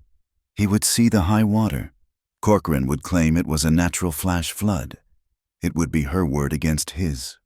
She needed proof of the night's work. Her hand went to the small oilcloth pouch on her belt. Matches. A small, pine-pitched torch she always carried for emergencies. Her hands were so numb she could barely strike the match. But it caught. The torch flared to life. She looked at the blazing brand, then at the racing, dark water. She didn't run home. She ran downstream, following the creek, until she was a quarter-mile from her cabin. She found a sharp bend, where the water, slowed by the turn, eddied against the bank. She held the torch high, a signal, a piece of evidence, a question for a man of facts. She threw the burning torch into the current. It hissed, but the pine pitch was oily, and it floated, a small, stubborn star of fire on the black water. It bobbed, caught the main current, and then, as she'd planned, it snagged in the roots of a willow on the far bank. It lodged there, burning brightly, a beacon in the dark. Marshal Gideon, following the creek up from her cabin at sunrise, would find it. He would find a torch, miles from any camp, lodged in a high water mark, and he would have to ask why. She turned and ran, the sound of the reborn river roaring beside her. Rowan stumbled into the cabin an hour before dawn. He was bruised, his sleeve was torn, and he had a long, bloody scrape on his jaw. But he was breathing. He had lost them in the canyons of his own land. He barred the door. Juniper, who had been standing at the window with a rifle, sagged against the wall. She handed him a tin cup of water. He drank it in one pull. They stood in the middle of the small, warm room, both of them soaked, muddy, freezing, and utterly exhausted. Rowan looked at the water dripping from her hair. He looked at the mud on her face. A low, rusty chuckle started in his chest. Juniper stared at him. Then a small, hysterical bubble of a laugh escaped her own throat. They were laughing, They were standing in a puddle on her floor, freezing to death, with murderers outside and a federal marshal due in an hour. And they were laughing. "You should see your face," he rasped. You should see yours," she choked out. The laughter died, leaving a profound, vibrating silence. This was it, the fire, the blizzard, and now this. The final wall between them had crumbled. It wasn't about romance or choice or words. They were just one thing. "Partners," he said, not as a question, but as a fact. "Complete," she agreed, her voice soft. A sharp, sudden knock on the door made them both jump, rifles up. "Don't shoot," a sharp voice hissed. "It's me, you half-drowned fools, and I've got coffee." It was Mabel Finch. Rowan unbarred the door. She swept in, a basket on her arm, her face grim. "You two look like you've been well? Never mind. Gideon's an hour out.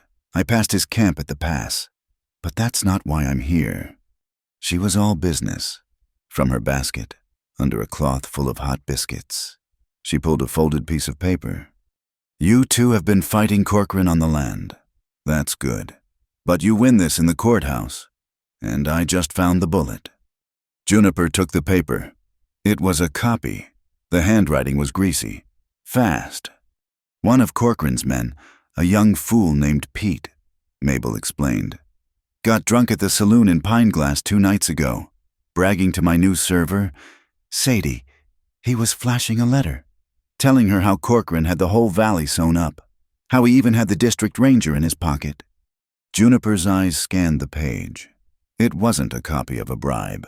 It was a receipt, a payment of $100 to a ranger Dawlish for resurveying grazing boundaries at Willow Cut and overlooking diversion structures. It was dated 6 months ago. "He's been stealing that water since spring," Juniper breathed. "He's been planning this all along. Sadie," Mabel said, "has very quick fingers. She spilled a tray on him. In the fuss, she swapped that letter for yesterday's feed bill. He never even noticed." This was it, the proof, the conspiracy. "Marshal Gideon is an honest man," Mabel said. "He won't care about your maps, but he will care about a federal ranger on the take." Mabel left, and the cabin was still. The sky outside was turning a pale, watercolor gray. Juniper took the greasy receipt. She unfolded her own, pristine case file. The maps, the legal precedents. She placed the new letter on top. She reached up and, from her hair, pulled a long, ornate silver clip. It had been her mother's. An elegant, Eastern thing.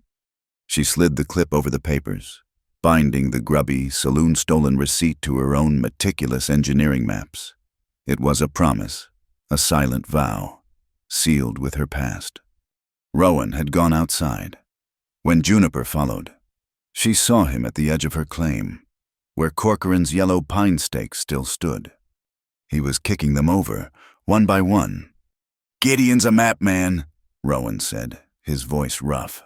"He'll be looking for the survey markers." He bent and heaved a large, flat slab of granite. He carried it to the spot where her map said the boundary was, and he set it down. He went back and got another, and another. He was building a cairn, a stone marker. "Wood burns," he said, not looking at her. "Wood rots. Wood can be moved." He placed the last, heavy stone on top. A stone stays. He'll follow the stone." They stood together, watching the sun's first light hit the valley. The sky, scoured by the storm, was a brilliant, clear blue. The clouds were gone. And as they watched, a single, bright spark of light, a leftover meteor from the night's cold, streaked across the pale dawn sky. It burned a bright, white line and was gone. A good omen. They heard the steady clop, clop, clop of a single horse, climbing the trail to the cabin. Rowan looked at Juniper. She looked at him. "He's here," Rowan said. Juniper straightened, pushing her damp hair back. She touched the knife on her belt. "Let him come." Marshal Gideon was a man made of straight lines. His beard was trimmed square. His back was a pine board. He did not, Juniper noted, smile. He dismounted, nodded once, and said, "Ma'am, Mr. Black, let's see the water." He was, as Rowan had predicted, a map man. He walked with a surveyor's stride, his eyes not on the scenery, but on the land itself, the slope, the soil, the grade. He stood at the bank of Ash Hollow. The creek, fed by the liberated willow cut, was not a trickle. It was a river. It was a loud, joyful, muscular roar of water, tumbling over the rocks, surging with the full force of the melt. Gideon knelt, ignoring the sound. He was looking at the rocks on the bank, above the current. He ran a gloved finger over the dark, slimy, now drying moss. "This is the line," he said, his voice flat. He pointed a good foot above the current surge. "The historic water line. This moss doesn't lie. This creek has run this high, or higher, for decades." Corcoran's entire case that this was a seasonal, dry gulch was disproven in a single glance. Juniper let out a breath she had been holding for a week. Gideon walked the line of the Hale Ditch. He compared Juniper's hand-drawn map to the terrain, pulling a compass from his pocket. He stopped at the stone cairn Rowan had built at the property line. He checked his U.S. survey map, then Juniper's. "Your marker, ma'am," he said, "is more accurate than the government's. The official stake is 20 yards to the west." He looked at her, and for the first time, a flicker of something not a smile, but respect showed in his eyes. He followed the creek upstream, his pace quickening. He found the bend, he found the willow, and he found the charred, half-burned remains of the signal torch, lodged in the roots, exactly where the high water had thrown it. He pulled it out. It was a pine branch, wrapped in oilcloth. He looked at it. He looked at Rowan's torn sleeve and the raw, healing scrape on his jaw. He looked at the mud on Juniper's boots. He did not ask a single question. He simply tucked the torch under his arm. He continued up the 2 miles to Willow Cut, with Juniper and Rowan following. He stood over the wreckage of the illegal dam. He saw the fresh-cut pine logs, the scattered sod, the scorch marks from the guards' campfire. He saw the hoofprints from their hasty retreat. "Marshal," Juniper said. "Ma'am." Gideon cut her off, his voice sharp. "My job is to report on the facts of the land and the water. The fact is, this was a robust, public-use stream. The fact is, your map is sound. And the fact is, an illegal diversion was in place and has now been removed." He turned, his face a mask. "The rest is for the judge." The pine-glass courthouse was a tinderbox.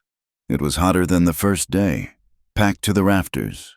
Every homesteader and rancher who had ever had a boundary dispute with Corcoran was there, standing shoulder to shoulder, smelling of dust and anticipation. Corcoran was back at his table, his face smooth, his suit immaculate.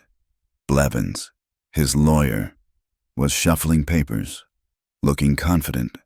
He had not, Juniper realized, been up to Willow Cut. He didn't know. Prudence Vale was there, her expression one of serene, pious suffering, as if she were enduring this public spectacle for the good of the community. "This court is in session." Judge Thorne barked, "I call Marshal Gideon." Gideon took the stand. He presented his findings like a man listing dry goods. Fact 1. The Ash Hollow Creek is a perennial, public domain stream, fed by multiple sources. It is not a private, subterranean aquifer. A murmur went through the room. Fact 2. The historic high-water mark indicates a flow rate far in excess of the defendant's proposed diversion.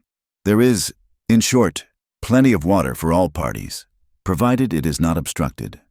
Fact 3. The defendant's map and proposed Hale Ditch are, in my professional opinion, a work of sound, viable, and impressive engineering. A louder murmur. Juniper felt Rowan's hand, on the table, uncurl. Fact 4, Gideon said, his voice dropping. "I found evidence of a recent, large-scale, and wholly illegal diversion structure at the Willow Cut feeder branch. A structure designed to cut the flow of Ash Hollow by at least 50%. Blevins shot to his feet. "Objection! What proof is there that my client—" "And fact 5, Gideon said, drowning him out. He reached down and placed the burnt, muddy signal torch on the judge's bench. "I found this, lodged in a high water mark, 2 miles downstream from the diversion. It's a signal torch. It was lit and thrown in the water on the same night the dam was removed. It seems someone wanted me to know that the water level I was seeing was a new development." The room was buzzing. Corcoran's mask of calm was still in place, but his eyes were fixed on the torch. "Thank you, Marshal," the judge said. "Mr. Blevins, your client's entire case rested on this being a dry gulch. The Marshal, a federal officer, has just testified that it is a river, and that it was recently and illegally dammed." Blevins sputtered. "Your Honor, that proves nothing. A speculator's deed is a deed. We have the prior paper, we have the law." "Your Honor," Juniper said, standing. Her voice was not loud, but it cut through the noise. The room fell silent. "In light of the Marshal's testimony, I have one final piece of evidence. It is not about water or maps. It is about intent. It is about a conspiracy to defraud not just me, but this court and the United States government." She walked forward and placed her file on the bench. The elegant silver clip her mother's held the papers together. Judge Thorne looked at it, confused. He lifted the clip. He saw her maps, and underneath, he saw the greasy, folded, saloon-stained receipt. He unfolded it. He read it. The color drained from his face. He looked at Corcoran. Corcoran, for the first time, looked uncertain. The judge read the letter aloud, his voice like cracking ice. "To Ranger Dawlish, for services rendered, $100. For overlooking diversion structures at Willow Cut." If the room had been a tinderbox, this was the match. It did not murmur, it exploded.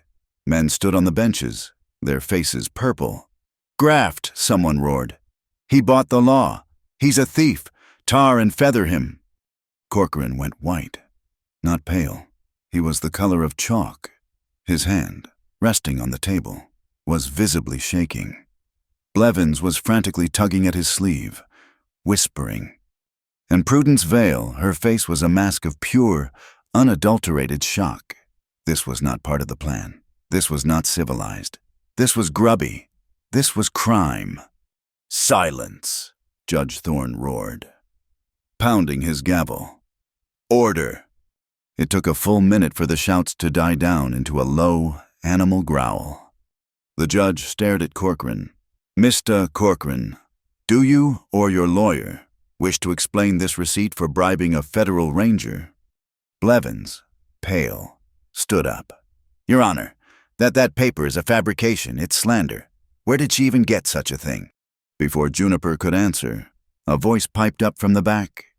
"My server, Sadie, got it." It was Mabel Finch, standing on a bench, her hat askew. She plucked it from the pocket of Corcoran's own man, Pete, after he got drunk and bragged about it, and Sadie's right here, and she'll swear to it on a stack of Bibles a mile high. That was it, the final, fatal blow. Corcoran slumped in his chair. He was done. Judge Thorne looked at Corcoran with a cold, profound disgust. Then he looked at Juniper, and his gaze softened. "Miss Hale," he said, "the law of this territory, the doctrine of prior use, was not written for distant speculators with backroom deals. It was written," he said, his voice rising, "for the actual improver. It was written for the men and the women who put their hands, their sweat, and their lives into the land." He pointed a finger at her. "You, ma'am, are the improver, by your skill, by your labor, and by a courage this court finds remarkable. You have proven your right." He lifted his gavel high. "This court finds for the defendant, Juniper Hale, The Hale Ditch is hereby recognized as a legal, primary, and protected water right. Mr. Corcoran's claim is dismissed with extreme prejudice." A roar of approval shook the building.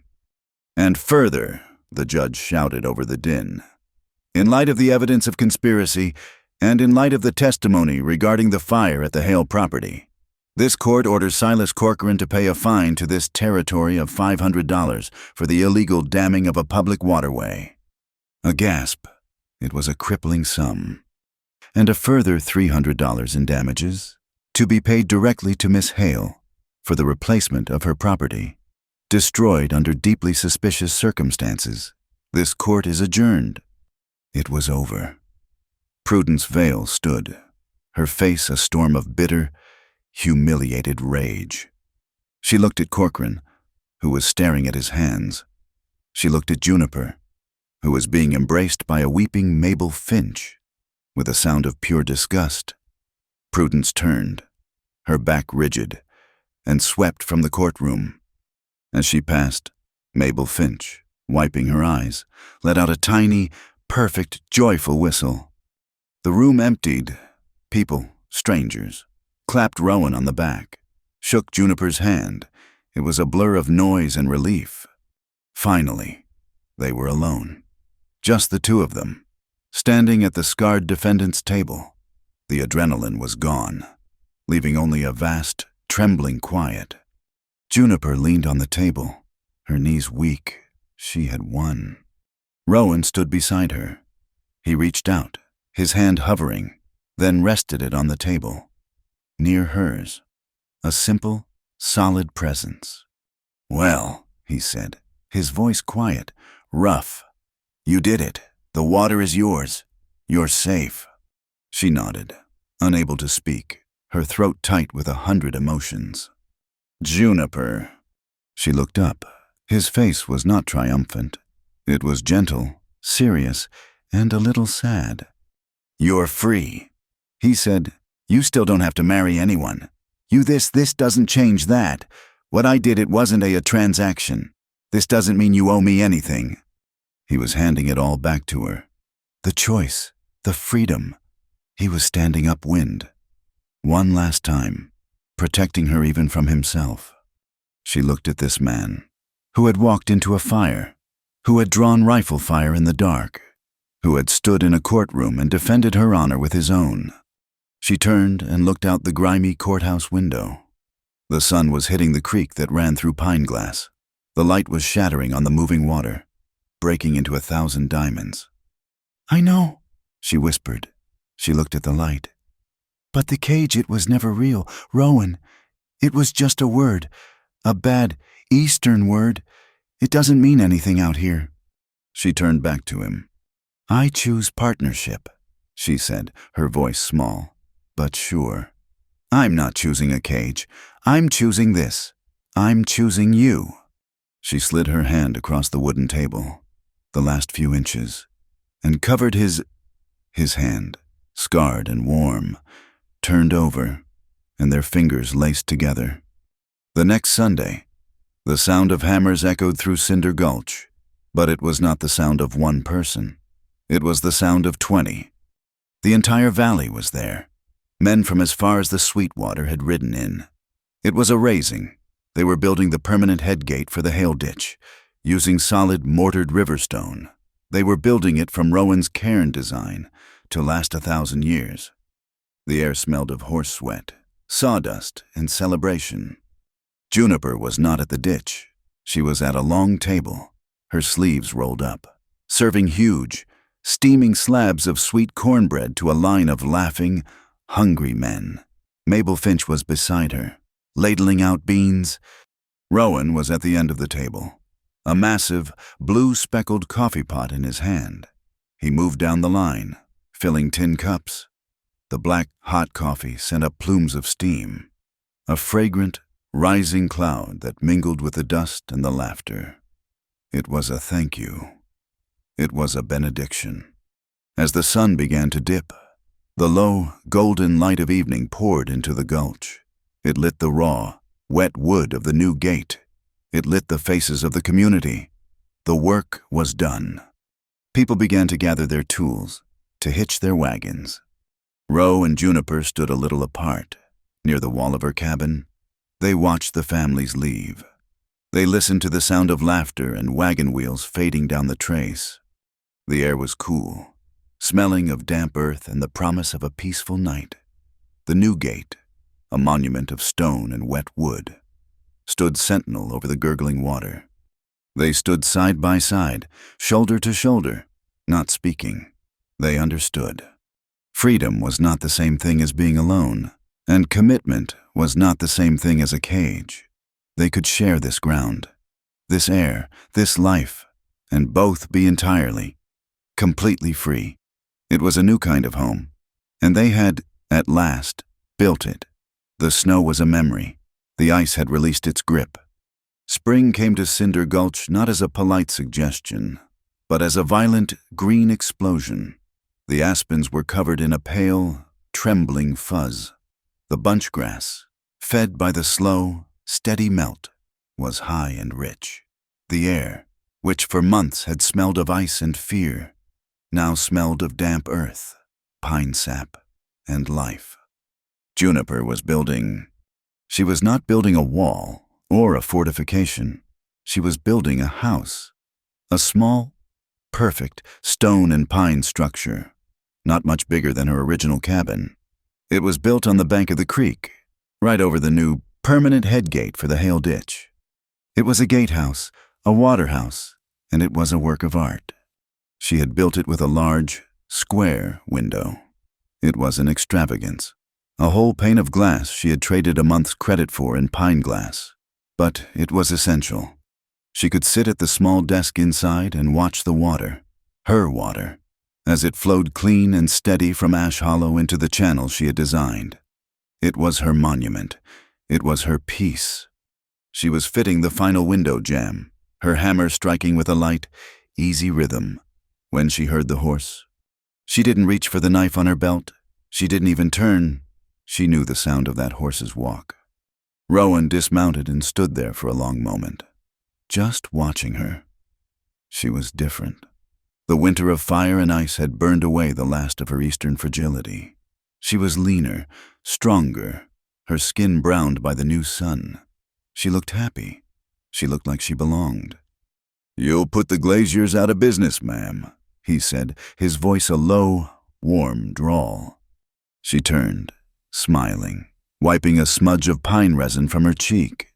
"I like to see my work," she said. He walked up, but he didn't stop at the gatehouse. He stood at the edge of the new, raw-plowed field beside it. It was a 5-acre plot, dark and rich, waiting for its first drink. "It's ready," he said, looking at the turned earth. "It's ready," she agreed. He turned to her. He was holding not a saddlebag, but a rolled leather tube. He looked formal, almost nervous. He wasn't carrying a ring. A ring was a circle. It was a band. It was a cage. He was carrying a contract. He untied the leather thong and unrolled the paper on her new workbench. It wasn't a cheap piece of foolscap. It was a thick, creamy sheet of deed paper, the kind that went into the county ledger. The top was inked in a precise, legal hand. The Black Hale Water and Cattle Compact. Juniper read it, her heart thumping a slow, steady beat against her ribs. It was not a marriage license. It was, as he'd said, a Wyoming word. It was a deed of partnership. It legally bound the Bristlecone Ridge Ranch to the Cinder Gulch claim. It specified, in clean, clear language, a shared and equal right to all water, grazing, and timber. It laid out a plan for a shared herd. And at the bottom, it specified that all decisions regarding harvest, sale, or expansion must be agreed upon and signed by both parties. Both parties. It was the most romantic thing she had ever read. Rowan stood beside her, his hat in his hands. He was quiet, giving her the dignity of reading it in her own time. "I've been thinking," he said, his voice rough, "about what you said, about cages." She looked up at him. This paper, it's just a way of telling the world what we already know, that we're partners. but I need you to know." He took a breath, searching for the words. "If marriage is a cage, Juniper," he said, his voice finding its steady rhythm. "Then we leave the door wide open. We build it with no lock, and if it's a porch, well, we build it together. So you can see the whole valley and walk off it whenever you please." She looked from his earnest, wind-burned face to the paper. She saw, in her mind's eye, Arthur Vance, in his silk waistcoat, his hand covering hers, claiming it. She saw her father turning away, trading her for his reputation. She saw a long, unending line of men who had told her what she was worth, what her place was, what she was for.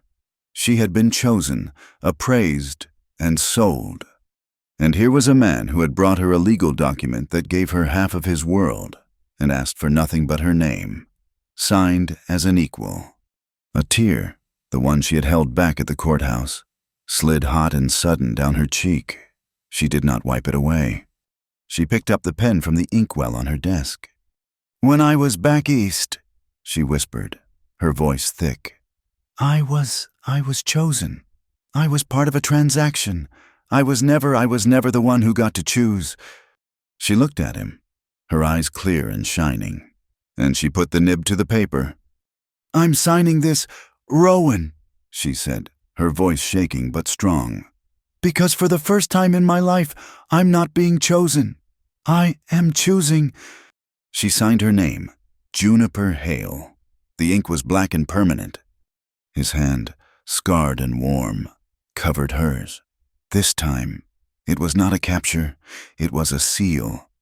A distant sound, out of place in the quiet gulch, made them both look up. It was the cheerful, plinking sound of a banjo, playing a fast, joyful reel. Rowan grinned. "It seems we have witnesses." They came over the ridge, not as a mob, but as a procession. It was the whole valley. It was Mabel Finch, in a wagon loaded with 2 enormous apple pies. It was the ranchers who had helped build the gate, their wives and their children. The children, as was proper, stayed near the wagons, their laughter a high, sweet sound, a backdrop of life against the steady thrum of the creek. It was a party. It was not a wedding. It was a celebration, a welcome to the neighborhood, a congratulations on winning, and a thank God it's spring party, all rolled into one. Mabel bustled up, handing Juniper a slice of pie. "Well, it's about time you two made it official," she said, winking. "It's a water compact, Mabel," Juniper said, trying to look stern. "Of course it is, dearie," Mabel said, patting her arm. "And I'm just here for the water. Now eat your pie." The celebration was loud and warm and real. The banjo played. Men talked cattle prices. Women shared canning recipes. It was the sound of a community, a living, breathing thing that had accepted them both. Rowan and Juniper moved through the crowd, laughing, sharing coffee, feeling the warm, uncomplicated joy of the moment. But as the sun began to touch the tops of the western ridges, turning the air to gold, Rowan touched her elbow. "Come on," he murmured. "There's one more thing to do." They slipped away from the party. The laughter and the music faded, becoming a gentle backdrop. They walked to the edge of the newly plowed field, the one that waited, dark and thirsty. They stood at the head of the ditch, beside the new stone gatehouse. They were alone. The wind, no longer an enemy, sighed through the new green aspens. It brought the sweet, rich smell of alfalfa from a distant field. Rowan turned to her. He took her hands. His were calloused and strong. Hers were stained with resin and earth. "Juniper," he said, his voice low, "for her alone. The paper is for the government. This is for us." He looked at her, his eyes holding all the respect, all the shared hardship, all the quiet understanding of the past few months. "If you still mean it," he whispered, "if, in your heart, you'd still sooner die than be married." She held her breath. "Then just let me love you," he finished, his voice breaking just a little. Just let me love you every single day, for the rest of our lives, as if we already were. It was a release. It was the final, perfect key. Juniper didn't cry. She laughed, a pure, bubbling, joyful sound that echoed from the canyon walls. It was the sound of her own liberated heart. "Then you'd better start, Mr. Black," she said. She rose on her toes, and he met her. He put his forehead against hers, a gesture of pure, reverent equality. Their breath mingled. The kiss was not the desperate, fiery kiss of the blizzard. It was not a stolen moment. It was long, and sweet, and certain. It was the taste of apple pie and coffee. It was the seal on a promise made, not with a word, but with a life. She laced her fingers through his hand, and her hand, their hearts beating free, unbound, but in perfect, steady time. The old words, the ones that had been her armor for so long, had no power here. The wind in the aspens, the gurgle of the water, they were no longer threats. They were promises. They were their future. "It's time," he said, his voice thick. He led her to the massive wooden lever that would open the main gate and send the first pulse of life into the new field. He put his hand on the polished pine. Juniper laid her hand over his. Together, a single unit of will and strength, they pulled. There was a deep, satisfying groan of new wood sliding in its stone track. The gate opened, and the water came. It did not trickle. It surged, a solid 3-foot wave of clear, cold, silver water bursting from the channel into the dry, dark, waiting earth. It was a sound of beginning, the sound of a life starting. They stood, hands still clasped on the lever, and watched it run. Rowan turned, leaning his head against hers. His hat brushed the brim of her own. The last of the sun's light hit the ditch, shattering on the rushing water, breaking it into a million points of silver. They didn't speak. They just watched the water flow. They just smiled, an endless, shared, and perfect smile. Thank you so much for listening to our story. We'd be honored to know where you're listening from. Please drop a comment below and tell us what part of the country or the world you're in, and share your thoughts. Let's build our own community, right here. And if you enjoyed this tale, please subscribe to our channel, Wild West Stories 1850, and give this video a like. It truly helps. And if you want to give this story an extra boost, please hit that hype button, so more folks can find it and share in the journey. We'll see you in the next one.